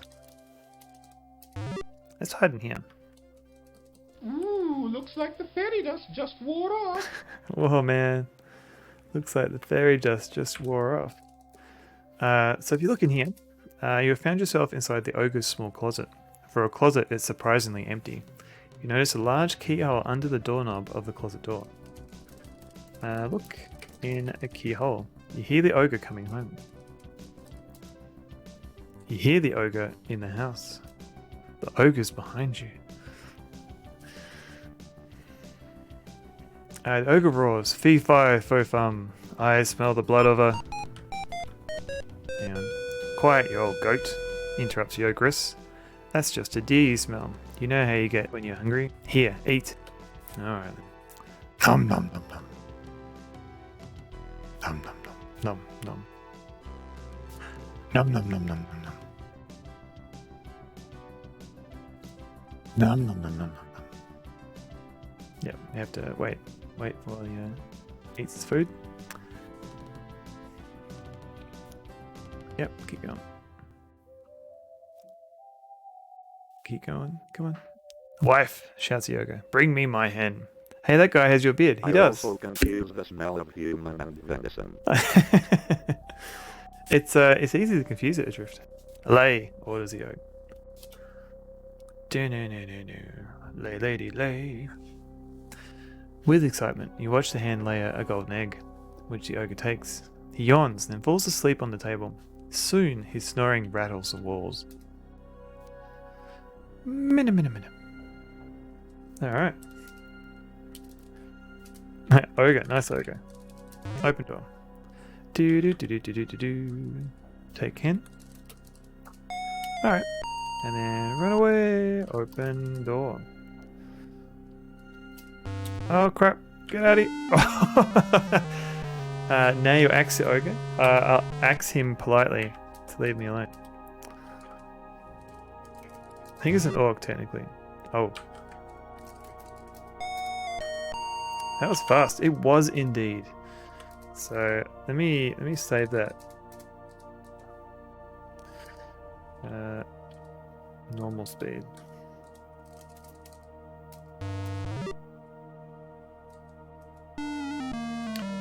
Hold hen's beak. I don't think you can do that. Actually, I'm going to open the door first. I don't remember this being that hard, to be honest.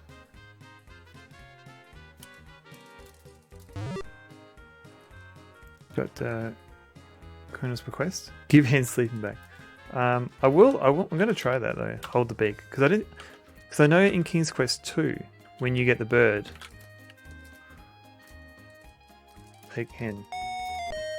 You can cover the cage optionally. Run away! Oh god, run away! Smuggle hen in anus. Give hen sleeping gas. I don't know. Smuggle hen in cloaca. What's a smuggle? Alright, unfortunately didn't even know what the first word was. So we might have to nix that idea, fortunately. That was interesting. It's almost as if the game is expecting you to open the door first before you even take the hen. And I wonder if that's one of the things they changed in the later version. Because this is an early version of the AGI, King's Quest 4. Give hen back to ogre. Good point. Alright, I now feel bad. Trade for stew. Give me some deer venison. Open door. Oh, looks like you'll join the deer in the stew pot tonight. Alright. Where am I? Nah, tree's got me. Tree got.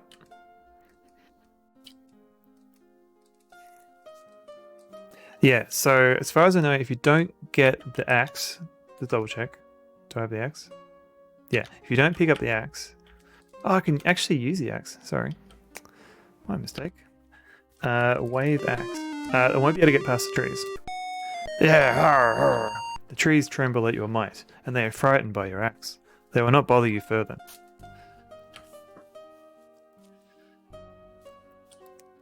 Alright, David, I'm calling dibs on having Rosella swing her axe as an emote. I probably won't get around to it, but... This is an interesting cave. I wonder what's in it. Eat shit trees, exactly, yeah. Oh, we can't even go in it. Why did the ogre wear a human-sized axe? Oh, here we go. Now we can go. Good point. Maybe he had that human-sized axe to trim his toenails. Ouch.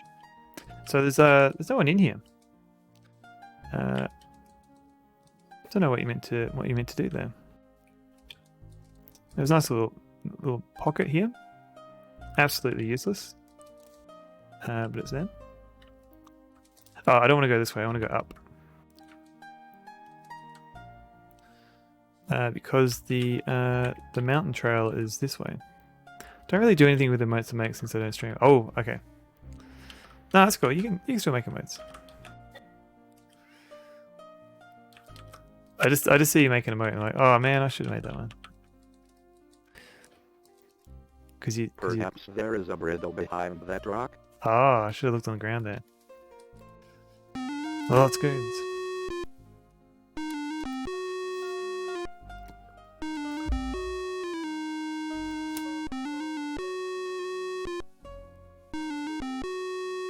Alright, you got your damn hen. What a good girl you are, Lolot Gushes. I really ought to give you a reward right now. Yep. She pauses, and you wonder what she's up to. Lot goes on to say, but I have just the teeniest bit of doubt left. Kind of proud of this one. Oh, that point and click. That is a very good one. If you do that one more thing for me, I'll be completely convinced of your innocence. That's a cool one, David. Let me show it point and click. Somehow you don't quite believe her that you'll receive a wonderful reward. I want to have Pandora's box. What? Ah, cool. It is said that whoever owns it would be in possession of the purest evil. Just one more thing, Columbo. It said that whoever owns it will be in possession of the purest evil. Whoa. Rosella swinging axe remote. Okay, I'll work on it. With the power and evil of Pandora's box, I would be unstoppable. Yes, you would. Your terror returns as you realize what an evil being the lot really is. I've turned my constructive criticism into like a stream to-do list, which is fine, really. You wonder if you should be helping her in this way, but what can you do about it? Nothing. Right now.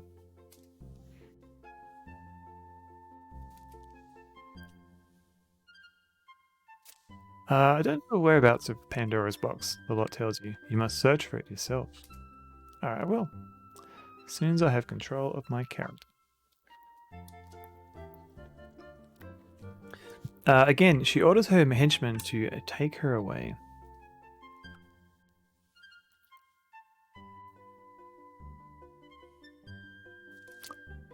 Alright, now what, Rosella?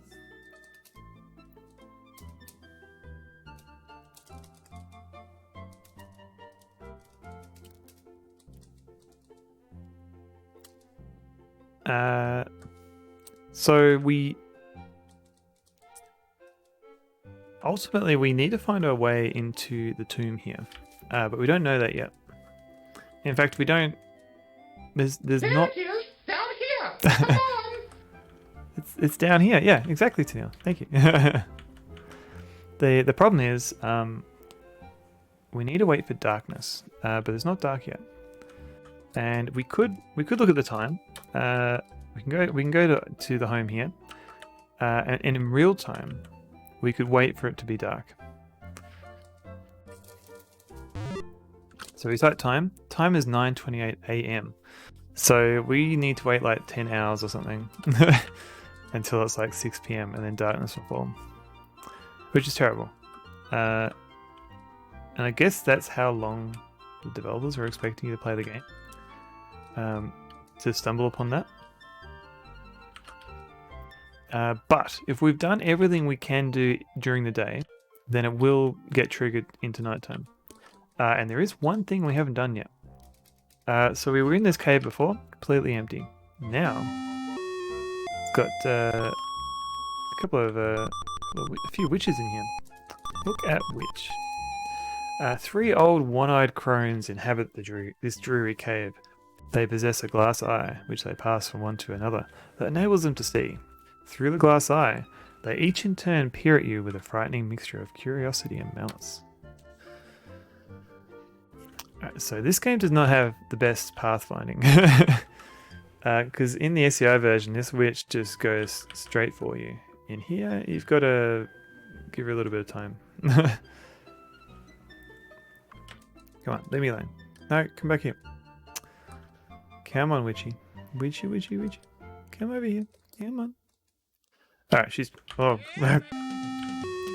Screwed up there. Alright, let's get her to come down here. I just don't want her to grab me. Because she's a scary witch. Ouch. Alright. I'm guessing you can't push her into a pot in this version either. No. Good point though. I will... You're not close enough.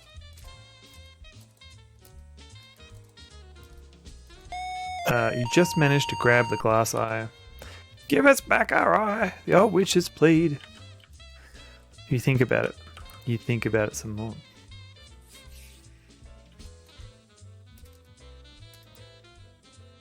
So I've saved it. As far as I know, you can't do that, so I'll try that now. Push witch. Don't need to move it. Push witch into pot. Kick witch. Attack witch. What's the attack? Yeah, David, good thinking, but you can't do that. So we can give them the eye here. So give eye to witch. You toss the glass eye to the pleading witches. Haha, foolish girl, they shriek. Leave us be, or your flavor our brew. And yeah, watch out. Too late. And then we get eaten. But if we run out of the cave and come back in, as you re-enter the dismal cave, the three one-eyed witches throw something towards you, which lands on the ground. Here, take it, they cry. It'll ward off the undead. You'll need it. Now please, give us back our eye. Alright, take a ward. What's a ward? Take, what was it? I've forgotten the... Look at ground. Scarab, that's the word. Take scarab. Okay. Give eye. You throw the glass eye to the three old hags, who once again take turns peering at you. Come closer, dear, one says. We'd like to give you a little gift. No. So we're out of there. So now this should trigger nighttime. If I'm fortunate. Or I'm missing. I might be missing something. Did you give him the evil eye? I did. I mean, I know... Peace out. Yeah, exactly. Is there any penalty for keeping the eye? No. You just don't get it. You lose. You miss out on a couple of points. Time is 8:44 p.m. Okay. So if you remember earlier, it was like 6:30 or 9:30 a.m. So now the time has jumped ahead to 8:44. It looks like in this, so in the SCI version, you immediately go to nighttime as soon as you leave the cave. Here it looks like it's beginning to get dark. Yes. Oh god! Alright. Let's avoid the ogre. He's out for blood.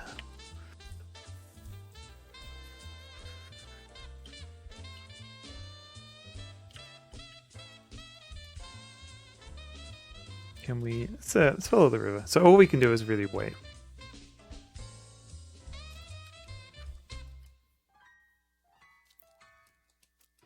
I mean, I feel kind of bad if they don't have an eye and you're leaving 3 people to be blind for the rest of their life.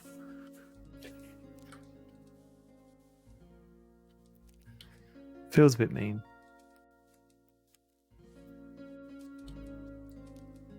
Here we go. It's beginning to get dark. Look at the birds. The birds are very pretty. Fractal my mic. Rating with a party of 4. What happened? What? How's it going, Mike?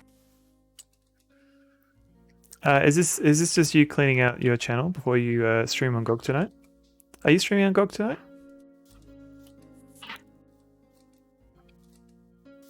Just bring the lurkers over? No worries. Where does this 4 come from? Yeah, I know. Hey, lurkers. Hey, Fractal my mic lurkers.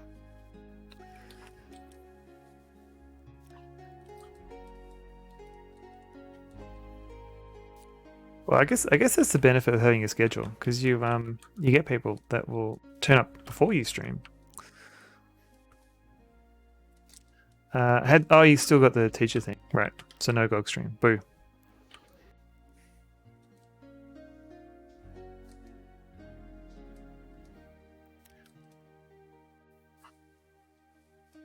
But thank you for the raid, and welcome in, lurkers. So literally all I can do is sort of wait. So let's look at the door again. Impromptu FAM stream. Yeah, just do a live stream with your teachers. 8:51. Yeah, so this is definitely not a good benefit. This might be one of the things they fixed in a later version. Because having to wait 15 minutes. It's all about impromptu streams tonight. I know. Leading the charge. I literally just had a minute. I filled up my bottle, set up a stream. I think if you look at the VOD, it's still got MZizzy talking on her stream. Teacher thing is over. I could stream, but I was thinking of watching a movie or something with wife and some dinner. I mean, I would recommend, yeah, just hang out with family. Oh, I did? Oh, good. Yeah, hang out with family. Watch a movie. Maybe someone in chat could recommend a movie that's good.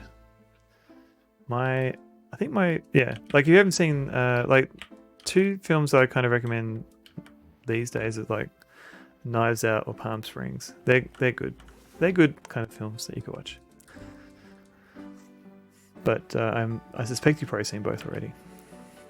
Or watch Sonneveld play King's Quest IV with the family. Oh yeah, they'd love that. Who's this strange man on the TV? Zardoz. No, don't do that. Yeah, that might. Not sure about Palm Springs. It's a time loop movie. So if you've got a catalogue of all time loop movies you've seen, that would be in the list. It's pretty good.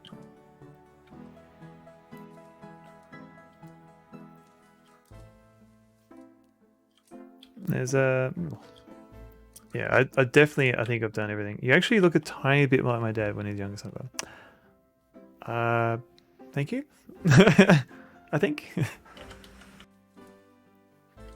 I probably look like my dad a little bit because he had a beard as well.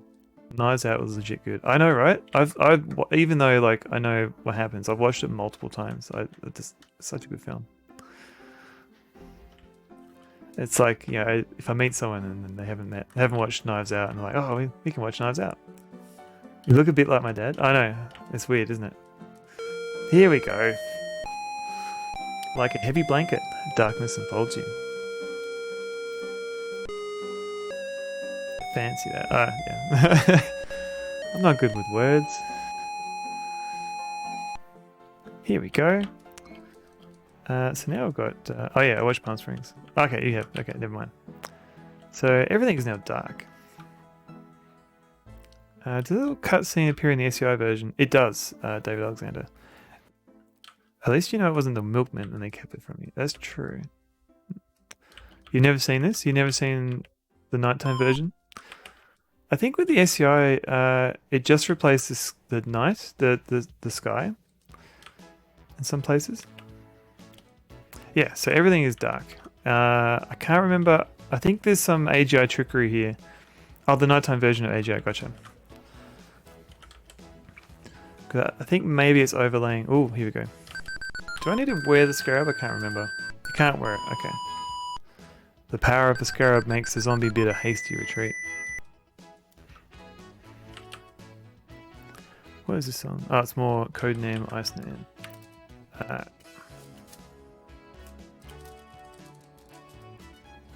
Okay, so if we literally waited, if we didn't get the scarab, and we waited in real time for it to be nighttime, which, you know, would take hours.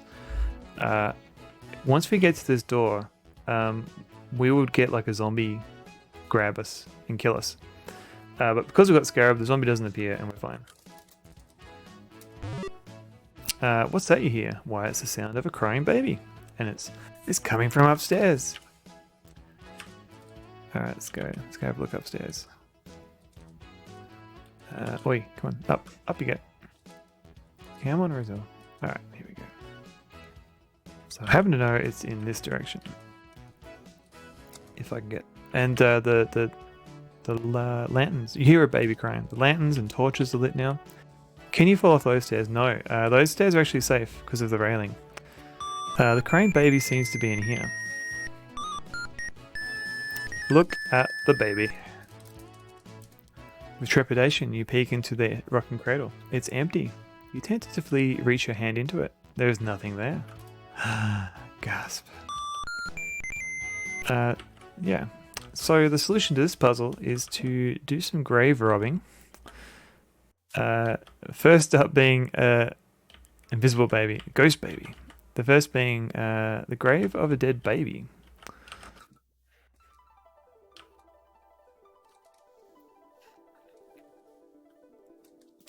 I think it's on the left-hand side, but let's have a look here too. Read gravestone. Lost her lover at sea one day. Okay, so I think we'll need to dig her up later. She done her best. This part took me a while to figure out. If I recall correctly, Sierra games are pretty challenging sometimes. Yeah. This it's not too bad. It's more like the shovel will break if you use it enough times. Whoever you are, tread softly, I entreat you. For if he chance to wake, be sure he'll eat you. That sounds terrifying. Look at this zombie doing a little zombie dance. He's having fun. Poor woman who was always tired. She lived in a house where help wasn't hired. Her last words on earth were, dear friends, I am going. To where there's no cooking or washing or sewing. Just like bridge crossings in certain other games. Yes, for everything there is exact to my wishes. For where they don't eat, there's no washing your dishes. I'll be where loud anthems will always be ringing, but having no voice, I'll be quit of the singing. Don't mourn for me now, don't mourn for me never. I'm never gonna do nothing forever and ever. Sounds lovely. If she gets up, I'll just lie still. Okay. Don't know what that's going on about. She drank good ale, good punch and wine, and lived to the age of 99. Can't speak, smite with breast, blah blah blah. What? Too small to be written on, only this, a small boy, Willie. Okay, so that's the kid, I think. So we've got the kid and the grieving widow to dig up there. But we're looking for a baby. Alright. Plant these shrubs, dear wife. Nope. Valiant soldier. I think the baby's in the corner here. Breathtaking graphics. I thought this was real. It's pretty good. I mean, it's good shadows and shading, I think. I think it's this guy. Baby son. Okay. Dig. Yeah. You carefully dig a small hole at the poor baby's grave. What is this? You have uncovered a silver baby rattle. In context, this was decent during its era. Definitely. And then you could spend a little bit more money and get the same game with twice the resolution. It was pretty cool. You wisely pick it up. Alright, let's run away from these guys. Alright. Goodbye, zombie.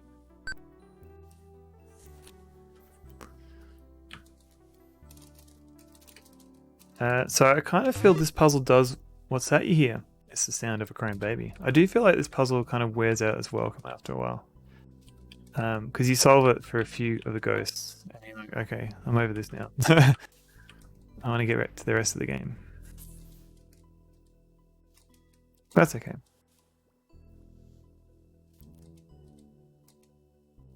Alright, we hear the baby crying. Crying baby seems to be in here. Alright, put rattle in cradle. You drop the silver rattle into the baby cradle. As you do so, the crying of the baby ghost and the rocking of the cradle cease. You breathe a big sigh of relief. Suddenly, you hear a terrible moaning and the rattling of chains from downstairs. Just a few episodes of True Calling worth. Yeah. We don't get to talk to these. Was that with Elijah Dushka? Faith from Buffy? I can't remember. Alright, we've got a miserly ghost. Miserly ghost? I think miserly. Yes, okay, cool. I don't think that lasted very long, did it? I think it was only like one season.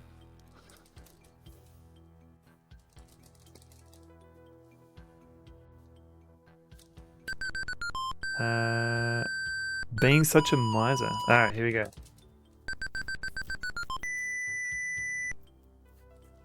You dig a small hole at the grave of the old miser. Aha! You have found a bag of gold coins. You wisely pick it up. I'm used to the Apple IIGS version, which is like halfway between versions. Yeah, I haven't played that one. Yeah, so it would have been with the AGI engine, but the AGI 2GS version would have had MIDI music. Because it had, I remember it has like MIDI patches and stuff.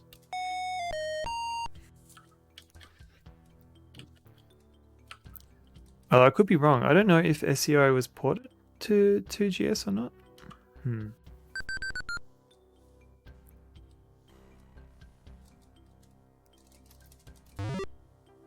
Alright, where's this rattling miser? Give bag to ghost.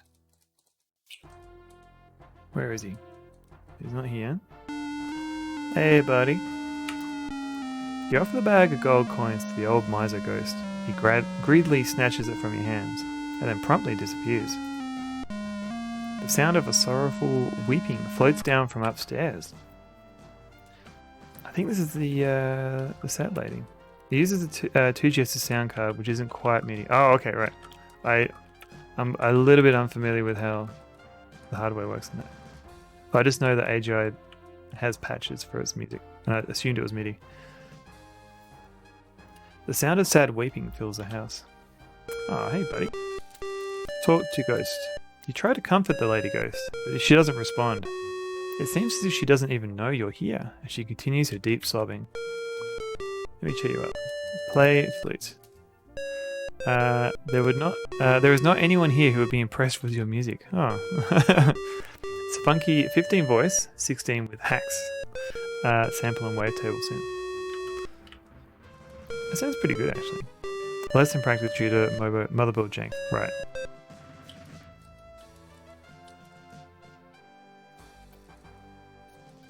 Yeah, I did. Yeah, because I don't know too much about the Apple IIGS because I kind of missed all the early Apple stuff. Reedstone. Gravestone. Grief. Okay. I think this is the lady.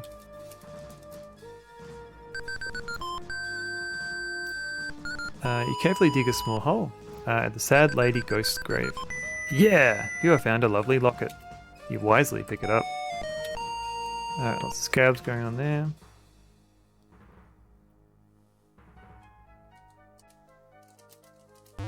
Open door.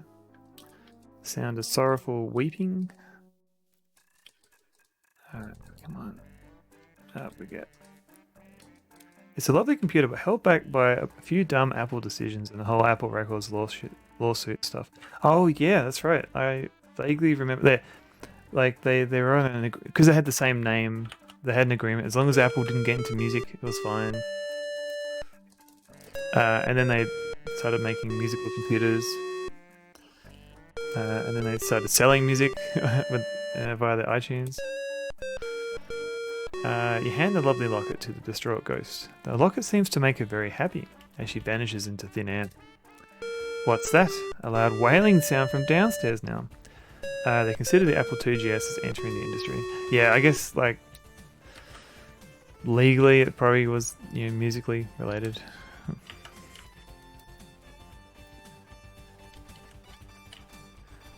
Alright, where's this dude? Here we go. Okay, so I've got a war hero here. Anguish wailing, okay.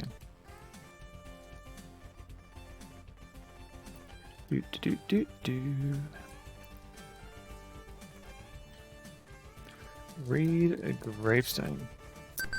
Served his country well. Let's do it. Dig it. Whale scum is back. Yes! You dig a small hole at the grave of the Lord of the Manor. Gotcha! You found an impressive Medal of Honor. You wisely pick it up. Where whalers on the moon... What?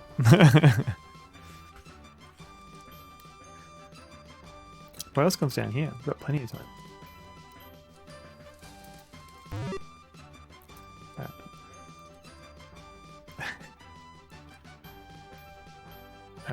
Give medal to ghost. Wailing sound from downstairs. Oh, gotcha. Wait, it took me a while to type it. Alright. Gotcha. Alright, I'll sing it out. A whale is on the moon. A whale is on the moon. Not sure of the tune, but Rosella is on the moon. How's that? It's a Futurama reference. Really? I've seen a lot of Futurama. I don't remember that.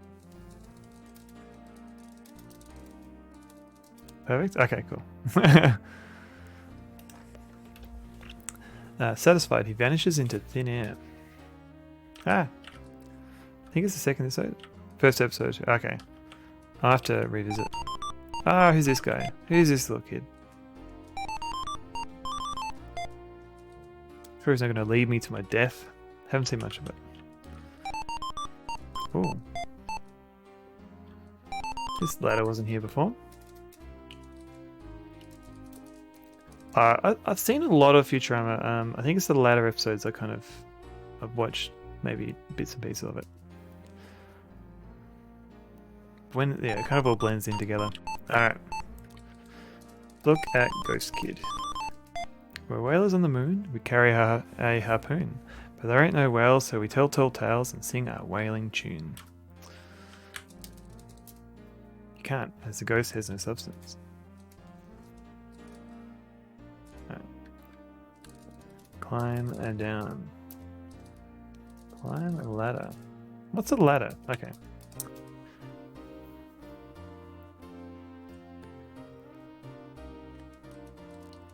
I'll track down a MIDI of the song so I can sing along properly. You hear a naughty giggling. Yeah, we saw the giggling kid. It's fine.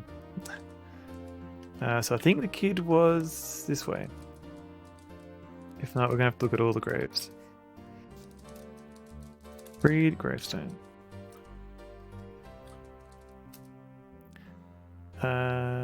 Too small to be written on. Only this, a little boy Willie in Abram's bosoms laid. Okay. Sorry, kid. You dig a small hole at the little boy ghost's grave. Aha! You have uncovered a toy horse. You wisely pick it up. Billy Butcher. Possibly. Oh no, the shovel's broken. I had exactly the writing out of shovels. Shovel digging. So in the SCI version of King's Quest IV, you get one extra dig. So if you screw up once, you get one free dig. That's interesting. It's also interesting that the game remembers where all the holes are. I do like that. Like it's. I know, right, Drift? Gotta have some unscrupulous content on my stream. It's a nice touch. Oh, you're talking about the gravestone holes? Yes. What am I doing? Come on, buddy, come on. Climb ladder.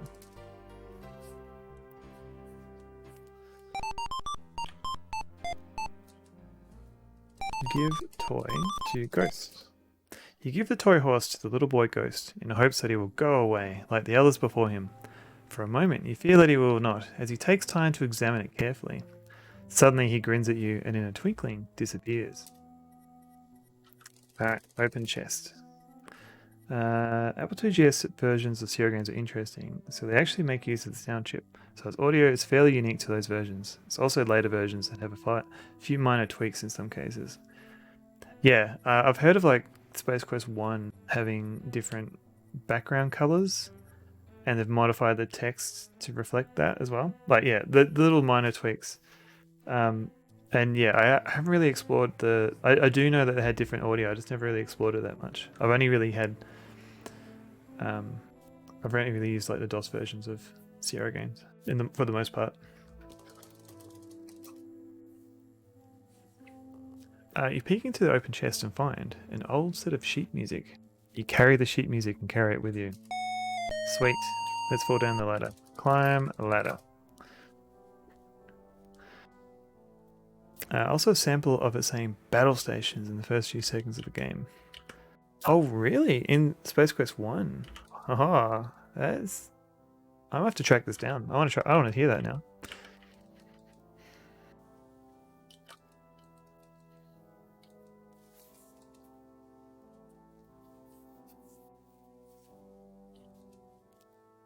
So we got some sheet music.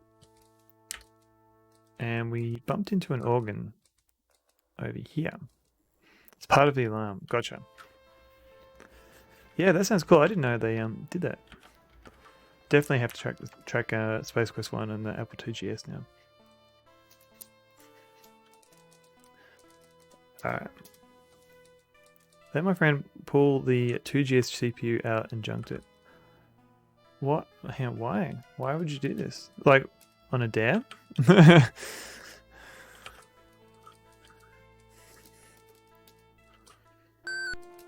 Ah. It was a worthless old computer at the time. Oh. I used to have like shelves of box PC games. And then I thought, I'm just going to get rid of them. And I literally just threw them out. Like I took discs out, folded the boxes and threw them out. It was a sad time. Do you do it proper or just completely wreck it? Sit down. Play sheet music. You find it difficult to read the old sheet music, but you attempt it anyway.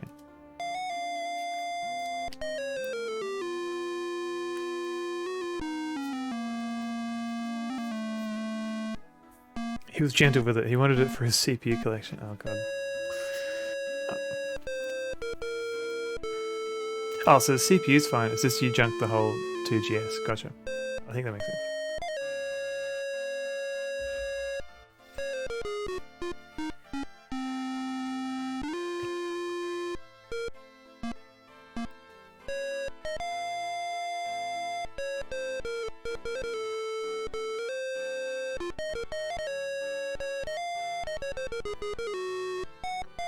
Boop, boop, boop, boop. What is this? A small drawer has opened in the organ. Look at drawer. That was long ago. It was around time I was no longer going to collect anymore. Oh no.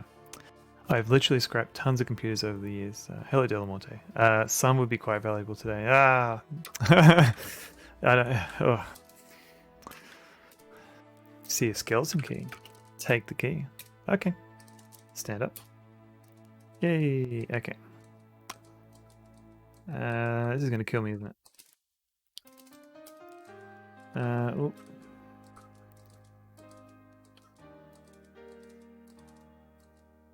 Boo-doo-doo-doo. Could have got me a free SGI indie. Kick myself in the thing. Yeah, but they would have been expensive. I think I might have had the opportunity to have something like that. Because I know someone had one, like an SGI. I don't know if it was an indie or not, but they just had it sitting under their desk because it looked cool. All the SGI cases look cool.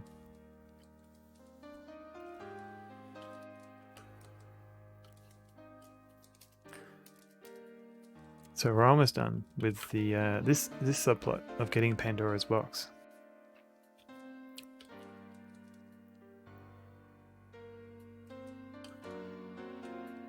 Unlock door with key. You place the skeleton key in the lock of the crypt door. Slowly you turn it. Click! It unlocked. Hooray! Alright. Oh no, I'm stuck. Let me in. Oh no, I've got to open door. Okay. Open door. Okay. Hooray! Okay. Climb ladder. Can't do that. Push ladder. Okay. Climb ladder. There we go. So if we didn't have the scarab, you can technically get up to this point without the scarab. But once we get to this point, there's no way to avoid the mummy. And the mummy will kill you. And the game will actually say, how did you get this far without the scarab? Because technically when you reach the haunted house, you should be grabbed by a zombie at the door. But you can actually technically open the door like before you enter before it grabs you. But yeah, I haven't actually tried it myself. I've seen YouTube videos of it though. I could have gotten a Spark Station for free at one point. I could not see the point in the mid 2000s. Oh no. Did get myself a free Quadra 660AV instead though, so it's not all bad. Also an Apple IIe, but gave that away. Well, as long as you gave it away to someone who care about it, that's not too bad. It's more like we're like, oh, this computer's worthless, so I'm just going to chuck it out. Take the box. Okay. Look at box. Even the outside of Pandora's box looks evil.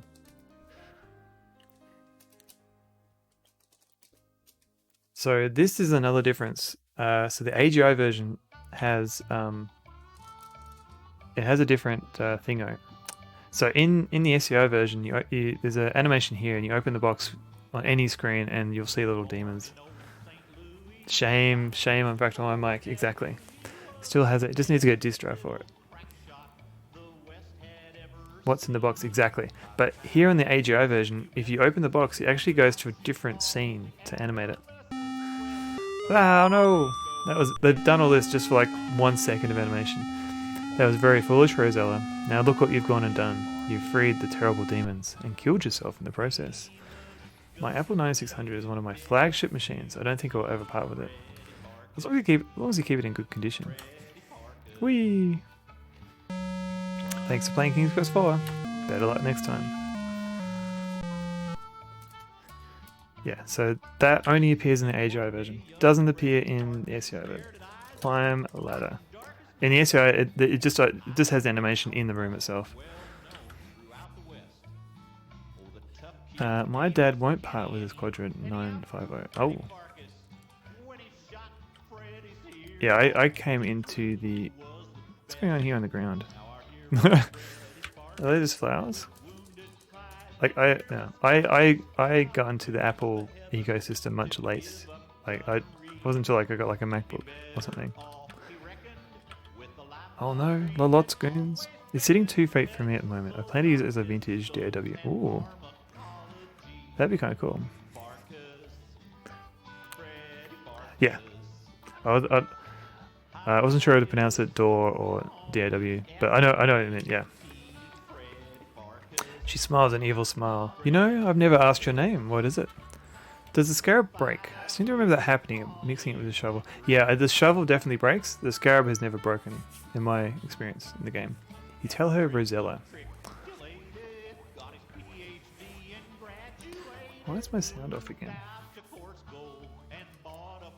Rosella. What a pretty name. You wonder what this is all about. What's going on? You find out soon enough. Well, Rosella, Lalot grins ominously. You've earned your reward. Yes. My son Edgar has fallen in love with you. I wish him to be happy. Oh no. Wish I'd kept my DigiDesign 001 from back in the day. Is that a digital audio workstation as well? I give you the honor of being his wife and my daughter-in-law. Uh-oh, spaghetti-o. Your heart turns flips and somersaults as you hear this. You'll be married first thing in the morning, she informs you. Edgar offers you the comfort of his room. He will make other arrangements this evening. She motions to her goons. Let us relieve you of your burdensome load before you retire. What is the background music? Good question. I think it's... let me go back one. I think it was the Ballad of Freddie Farkas. Freddie Farkas.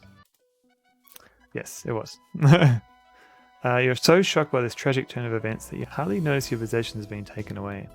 To her goons, Lalot orders, escort our Rosella to her room. Haven't played that yet. Oh, me either, actually. I've only seen Gulbe play the demo of Freddie Farkas. But I think she's going to play it one day. Alright. We're back. Well, no, not back here. This is a new room. So gear that I have parted with. Yes, the 001 is a PCI card with a breakout unit and uses the light version of Avid Pro Tools. Oh, okay, gotcha. Look at drawers. Doesn't look interesting. Open a drawer. It's private. Sleep bed. You don't have time for that. Look under rug. You see nothing special. Oh, what's going on? You hear something at the door. What's this? A beautiful red rose has been pushed under your door. You pick up the rose. Look at rose. What a beautiful red rose. What's this? Why, there is a little gold key attached to this rose. Take key. You remove the little gold key from the red rose. Unlock door. Using the little gold key, you unlock the tower door. Open door. Let's get out of here. Sure there won't be horrible stairs to go through. Oh no! Stairs. I've had friends in the recording industry since I was a teen, so I've messed with a fair bit of the pro gear over the years. Oh, cool! That is cool. Yeah, I've made do with bits of USB gear, like cheap USB gear. Never anything professional.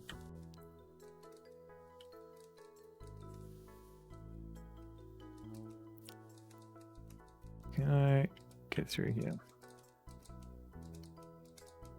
These stairs look they seem a bit more awkward than the SEI version.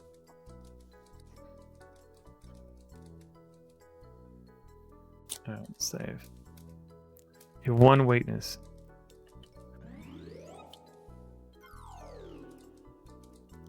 They don't. Oh, God. Wish I could stay to the end. Dentist point. No worries. Thanks for hanging out. We're pretty close to the end, and there'll be. I'll keep the VOD available for a while. So, but thank you for hanging out, and good luck with your dentist appointment. This is going to take me 10 hours.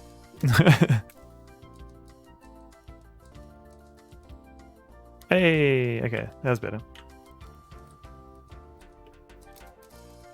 So this guy, if we wake him up, we're dead. That bird, I don't think actually is a threat. Like, I think I've seen people play this, and they don't, like, they're worried about the bird, but the bird doesn't seem to matter. It's more like you don't want to wake this guy up.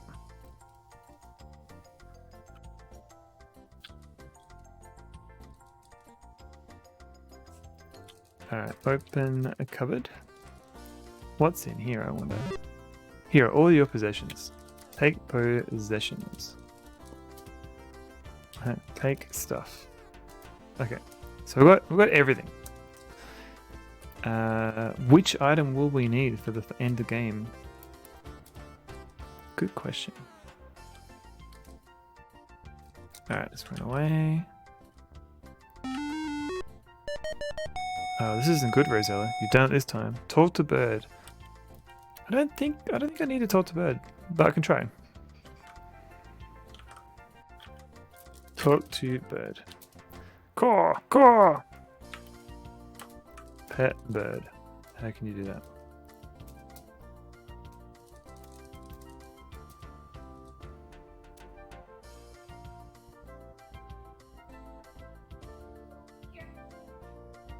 Alright.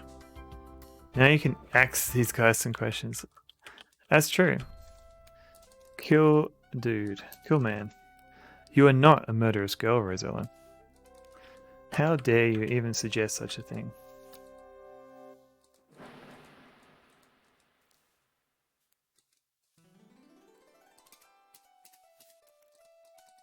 Alright, so before we finish the game, let's just see what happens if we do get captured. Because it's like an alternate ending.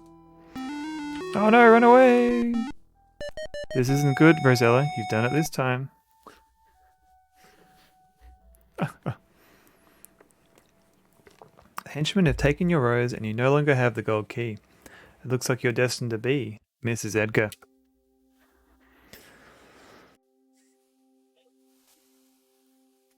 Nice, nice window effect there. Uh-oh, Rosella. Morning has come. It appears as if you're stuck marrying old Edgar. Here comes the bride.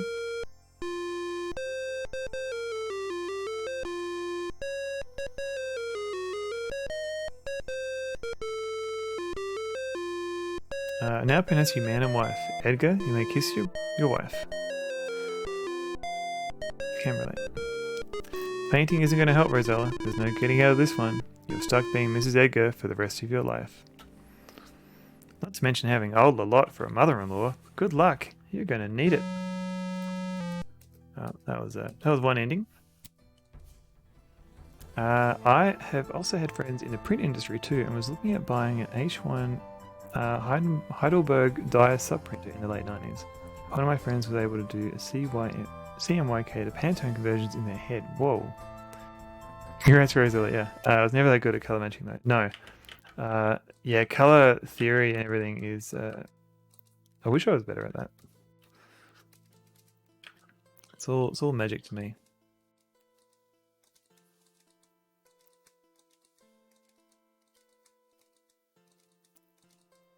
These stairs aren't too bad. Okay.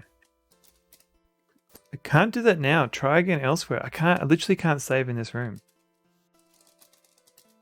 The door is locked. Unlock the door. Which key do you want to use? The gold key or the skeleton key? Just use both. Use gold key. Yeah, using the little gold key, you unlock the tower door. Open door. Alright, now can I save? Can't do that now. Okay. Shoot a bow. So maybe shooting her with love will help. You aim the second golden arrow towards Lolotte. You let go of the bowstring. Zing! A direct hit. Lolotte sits straight up in bed, a look of agony upon her face. What did you do to me? She shrieks. I'm melting! Oh wait, no, that's another story. Let's try that again. It hurts! It hurts! Stop the pain! Stop it! Ah, ah. She dead. You cringe as you watch the evil fairy die a painful death. What happened, you wonder? How could Cupid's arrow have done that? You thought that those arrows were harmless and contained only love. Wait, that must be it. Love! Lot was so evil that when all pure love entered her body, it acted as a poison to her system. In spite of yourself, you feel a sweet sense of sweet revenge. As she breathes her last, Lolotte manages to gasp, I don't know how, but I will get you for this. A bright new day is dawning. Hooray!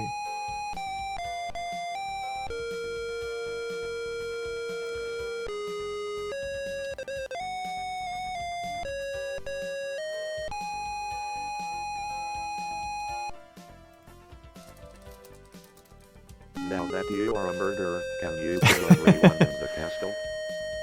I know. I should try that drift. I know I finished this game back in the day, but I can't remember a thing about it. I'm trying not to watch too much. Oh no, that's cool, Del Monte, yeah. I guess the thing is, like, I'm not really thinking out loud of what I'm going to need to do, so I already know what I'm doing, so I think maybe the thought process like that would probably give you more of a hint. I don't know, maybe I'm making stuff up. Edgar bows to you, acknowledging his evil mother's death. He begins to say, you may now walk freely about the castle. And suddenly begins to blush. Oh no.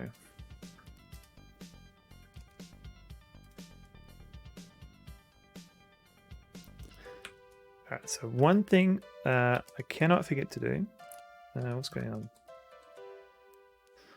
is to look at Lolotte. Lolotte is now quite dead.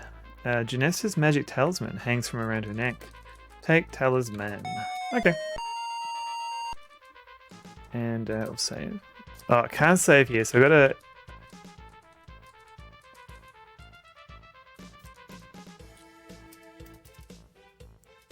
Almost done.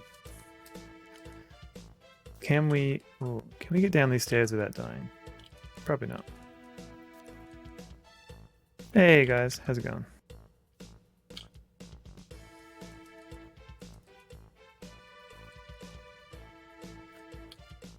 Alright, let's go in this room. So, if this is the right thing, this might be an Easter egg. Ghostbusters. Ghostbusters. Here we go. We are the King's Quest for Rosella doing her rap. Way, woohoo! We're out the door. Hop, hop, hop, hop. The Bert wanted more. They didn't quite get the timing right in this, did they? Hoot, hoot, hop, hop. We said, what for?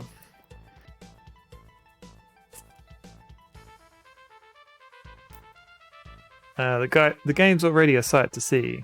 Bert might be like a producer or something. Rosella's sick dance moves though, I know, right? We shipped the most discs in history.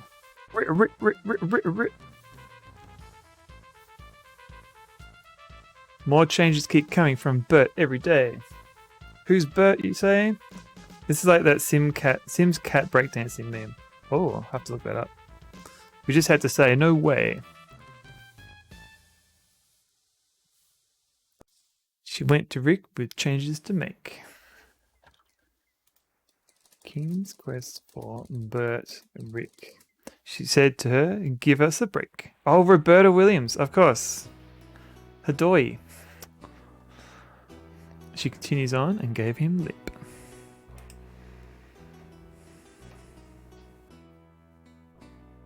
Rick finally said, but Bert, it's shipped.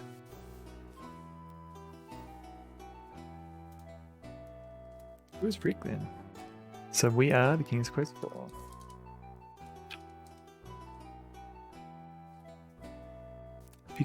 Pick up a book at your local store. Cause now we're gone, there ain't no more.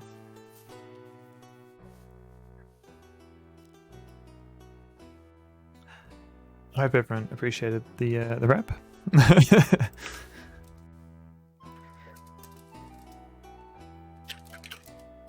Can I do it again? Oh god, I can. I don't want to do it again. They have fun with that. I know, right? Yeah.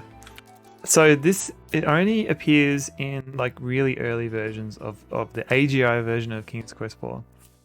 It got taken out in later versions. So if you get it on GOG, actually I don't think the AGI version is on GOG, but think of the hours spent on animation. Cameron, how's it going? Cameron has just recently made Affiliate. And he's currently going through Quest for Glory 4. So if that sounds like it's your cup of tea, give him a follow. So this is the second Easter egg. I think this is right. Beam me up, beaming out, beaming in. Look at that spaceship. Amy Cat, how's it going? So Amy Cat, she just did 100th stream. Oh, that's nice, cool. But she does like a lot of retro gaming on original hardware, so give her a follow if you're into it. How am I going? I'm going good. Because old. Yeah, 100 years. I'm like, that doesn't sound right. Holy cow, you've discovered the whole King's Quest 4 programming stuff, and then some. Vu Neugen is the dark-haired guy in the upper right-hand corner. He worked on much of the artwork for King's Quest 4. Chris Hoyt is the brown-haired guy with the mustache next to Vu. He programmed half of this version, King's Quest 4. This version is known as AGI and is low resolution as compared to the high resolution SCI. I don't know how many streams I've done, probably at least 10. I think at least maybe 9 or 10. We'll round it up, Mark, to 10. But yeah, congrats Amy Cat. 100 streams is crazy.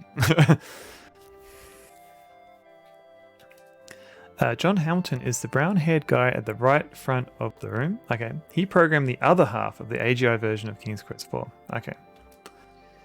Teresa Baker is the blonde with the ponytail. She programmed the beginning and ending cartoons, plus a few other miscellaneous rooms. Sol Ackerman is the balding man standing in front of the console. He organized how the game was to be put on floppy disks for shipping. Yeah, because they would have had to... So the AGI interpreter and SEO as well is designed to be run off floppy disks. So they would have had to like arrange the rooms on each disk to make sure that like they were saying like you don't want to keep like swapping rooms and having to swap disks all the time. So they would have had to like organize the rooms into clusters that made sense. Doug Oldfield is a guy with the brown hair and a mustache, stating below Sol. He helped find some of the trickier bugs in King's Quest 4. Okay, I reckon that misspelling there is probably just a dig at poor old Doug there. Ken Koch is the man with the graying hair in the lower left corner. He programmed half of the SEI version of King's Quest 4. His name is often abbreviated to Kinky. I have no clue how many I've done either. Koch. Okay, Ken Koch. Kinky Ken Koch. Jim Heinz is the guy with the beard, just above Ken. You just wanted to be in this room. Okay. Shane Fulmer is the blonde man with glasses in the upper left corner. He programmed half of the SCI version of King's Quest IV. Talk to man. Fu says, my girlfriend's name is not Dorothy. Okay. Chris says, my computer keeps locking up. John says, it's not a bug, it's an added feature.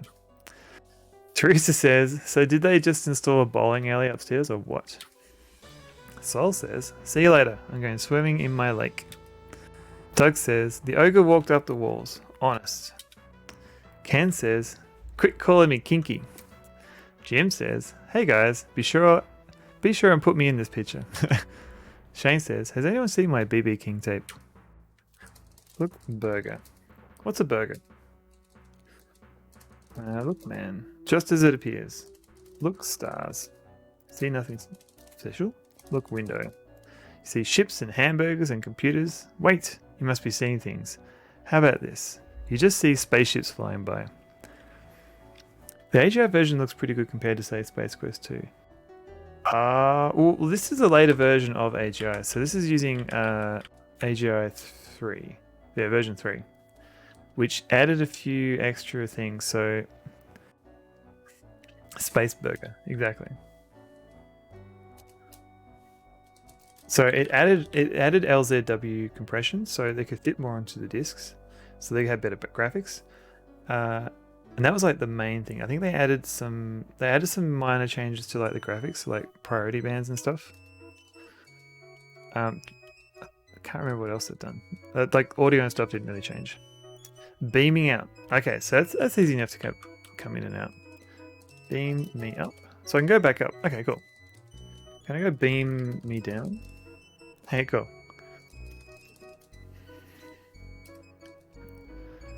So I think that's it. I don't think there's much more you can do in this room. Is this the same version that King's Quest 3 used? No, King's Quest 3 was a version 2 AGI interpreter. So it didn't have compression, and it didn't have as many opcodes. So yeah, so those are the 2 Easter eggs that King's Quest 4 has. Hope everyone enjoyed them. Open door. Cluck cluck. Alright. Take bird. Take chicken? Not close enough. Okay. Okay. Take box. Okay. So we've got a pipe on the left hand side. Looks suspiciously like the Mario pipe. I can't actually look. That's okay. I can safely say I did not discover those Easter eggs during my playthrough. Thanks for sharing. Oh, no worries, Mike. Yeah, I think you played the SCI version, so I don't think they were ever there in the SCI version. Or if they were, there would have been a really early version of it. Alright, let's navigate these final death stairs. That's fine. Pretty sure I played AGI. No, I think you played the SCI version. Because because when you had to type a command in, the game didn't pause. Like the game would have paused. The AGI one does not pause when you type commands in. Did you do the one on the copy protection screen? Oh, the pirate one. No, I didn't. That's a good point. How hard is that one to do? Do I just have to type pirate?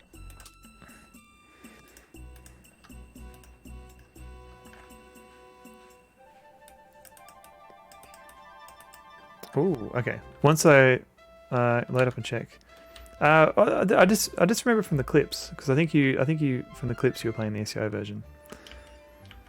After debug mode, yeah. I'll finish the game and then I'll come back. So I've got a tab open to remind me, because I don't want to ruin the game and have to type in all the copy protection stuff yet.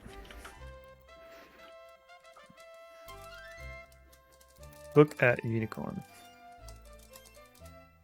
The poor beautiful unicorn has been beaten and locked away in its horrible stable. It needs to be free to roam and frolic in its meadow. Version stored as SCI. Yeah, I don't think you can actually purchase the AGI version. Not easily anyway.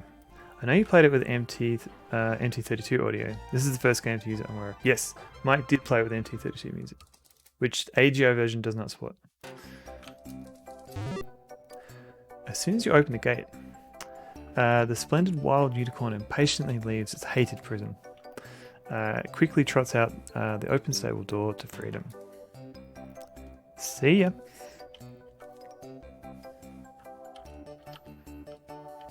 Do do do do do do.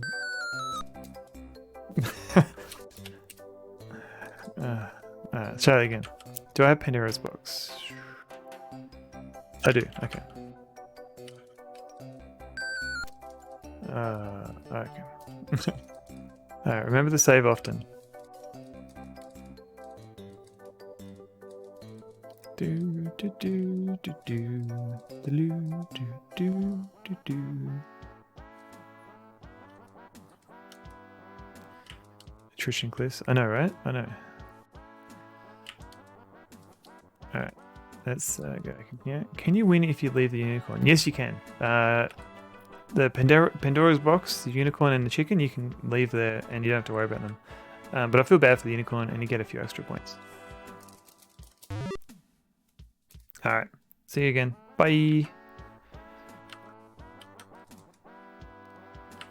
Alright, now I'm going to save. Cliffs. Alright.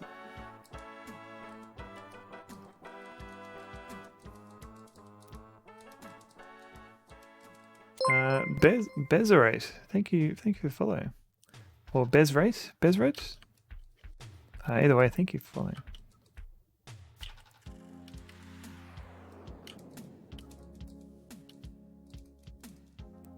Alright.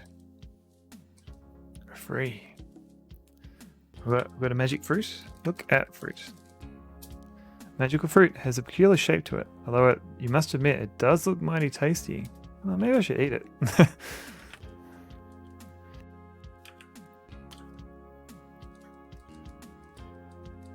Alright, so let's climb a ladder. So the mummy will make an appearance. Can you quest for 11 herbs and spices? And place those in the box and enjoy a lovely cooked home style KFC meal. I would love some KFC at the moment. But yes, I should be able to do that. The mummy runs from your powerful scarab. Fruit, the one thing you shouldn't eat in this Sierra game. Drop box. See you, box. Well, at the very least, save before eating.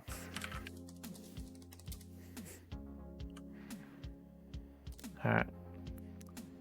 But we're only halfway down. Closed door. Okay. Lock door. You lock the crypt and kick the key under the door.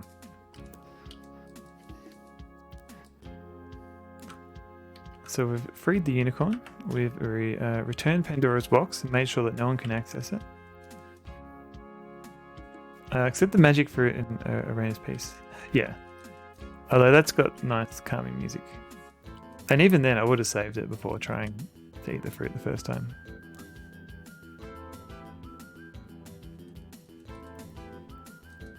It's those Sierra developers, they're very tricky.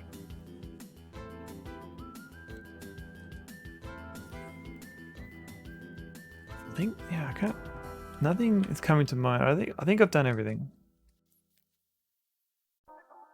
Alright, these guys are spending their money. Hello, Mr. Wafflet.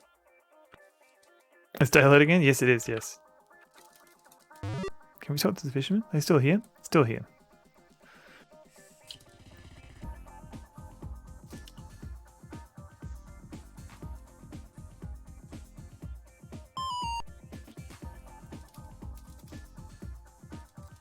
Alright, let's see how we go. Do you like food? I effing love food, but I don't want to get food all over my beard. And I think I'm close to the end of the stream. This is only going to be like a short stream. He was just saying how he wants KFC. Oh well, there is that too. But you did make food, so I don't want to. I know you're making food, so ignore what I said. Lol, short. got to get to bed, but thanks. This is cool to see the Easter eggs. Good night, all. No worries, David Alexander. Thanks for hanging out. I'm glad you got to see the Easter eggs, apart from the pirate one. I mean, I can show you the pirate one now, I guess, if you're about to go. So allegedly,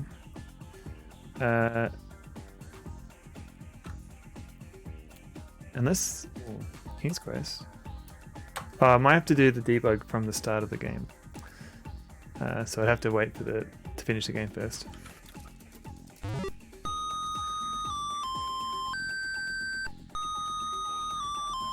There we go. We know she's a good fairy.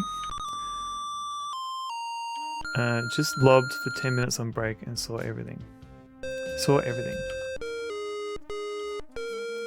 Oh, you mean the Easter eggs? Gotcha. Give tell this man to fairy. You're not close enough. Tiny fairies help us flit furiously about, trying to keep you from bothering the dying fairy. Look, I'm trying to save her life. What is that H doing in the corner? You have saved my life, Rosella, the beautiful fairy says gratefully. And you are saved Tamir from the persecution of a lot. We are deeply indebted to you. Suddenly Janester exclaims, I want to go outside. I need to feel the sun on my face. She waves a wand and comes outside. And you find yourself outside. That was really quick. My hen! Janester suddenly exclaims. Wherever did you find her? Hooray, 230 out of 230. You explain that the ogre had possession of her. Poor thing, she says. Well, at least she's back home again. Now for you, Rosella, Janester says. It's my turn to help you out. I will return you to Devontree. And with the magic fruit, you will be able to save your father's life. You better hurry though, as he doesn't have much time left. Apparently the Easter eggs were cut from the Apple II GS version. Able to be accessed via debug mode. Oh, okay. Let's I have to test that. Let's replace his peasant gowns with your own clothes. With a twinkle in her eyes, Janester announces there is someone else deserving of a reward for his kindness and heroism. Hey, it's our friend Edgar. You have a beautiful soul, Edgar, the fairy says to the ugly little man. You should look like what you are.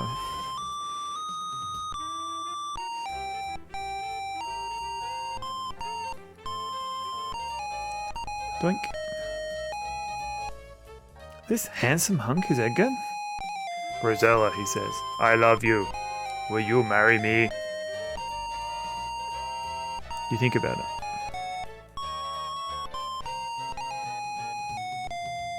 You think about it some more. Then, rude, I'm sorry, Edgar, you tell him. You're very sweet, but I must immediately return home. Send some of that out my way. Can you say no? Yeah, you always say no, really. Can you say yes? Cannot say yes, unfortunately. The green guy was human? Oh, I guess it's complicated, G-Funk.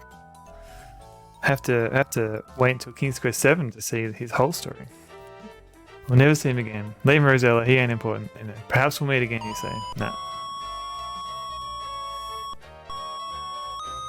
Well, Rosella, it's time for you to go. Your father desperately needs you. Goodbye. We'll never forget you. Goodbye. Ah, Deep Freeze, thank you for the GG. You give the healing fruit to your dying father and strongly urge him to take a bite, which he weakly does. Nom nom nom.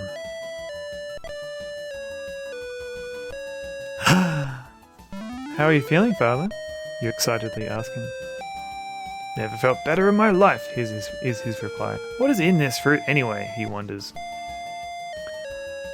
It is magic, father, and you tell your excited family of your adventure in Tamir. I don't think you're done with this hat yet, father, you say. Your brother, Alexander, and your mother, Queen Berenice, rarely agree. And you've got too much life ahead of you. Back to my mic, thank you for all the GGs. No, don't give him the fruit. He was going to meet an annoying owl, yeah. His life's going to fall apart from now. Starting to get concerned. Thank you, Cedric. Cameron, thank you for the GGs. So all's well that ends well. Until next time. Goodbye. Goodbye. My secret code 3BEA614F1A. Refraction. Thank you for all the shining GGs. So I believe the code is related to the Great Master Adventure. Win a trip to England. Or one of other 2,000 other prizes. So there's a contest on the front of the box. Yeah. I have no idea if I think there's an article somewhere of someone who actually redeemed or won that competition. But I don't know much about it. So that was the game. That was King's Quest IV, and we got to see the 2 Easter eggs. But there's a third that Adrift in the Sea reminded me. So let's go back into it. So we do Alt D, and then type pirate.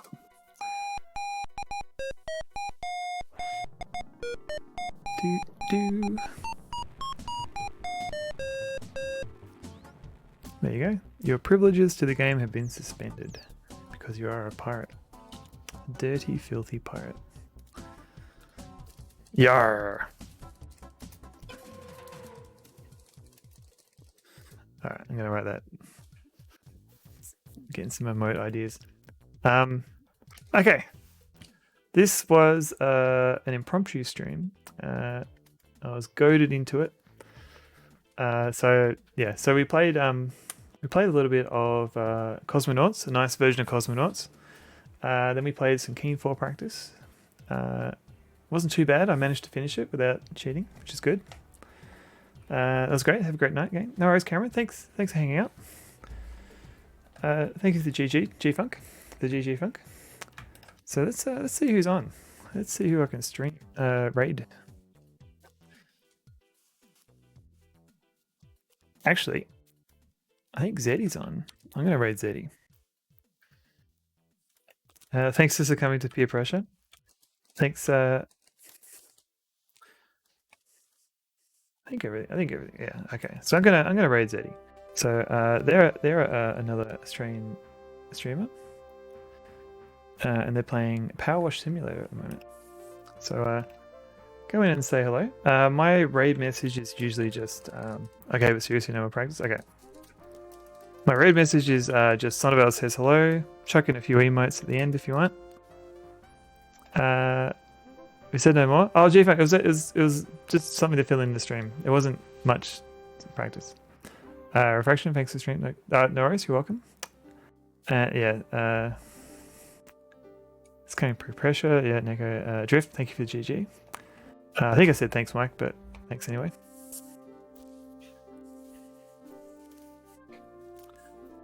Yeah, I'm gonna go get some food, and yeah. But thanks everyone for watching. I will be streaming again tomorrow night, Wednesday night at 5 PM. Not sure what I'm playing yet because it might be Eco Quest 2. We'll see how we go. Sonneveld says slow. Enjoy my dinner. Thanks for the stream, Deep Freeze. No worries, you're welcome. Thanks for hanging out and having a chat. All right, I'm gonna go to this and hit the raid now button. But thanks everybody, and yeah, go check out Zeddy and say hello. Yeah, thanks again everybody.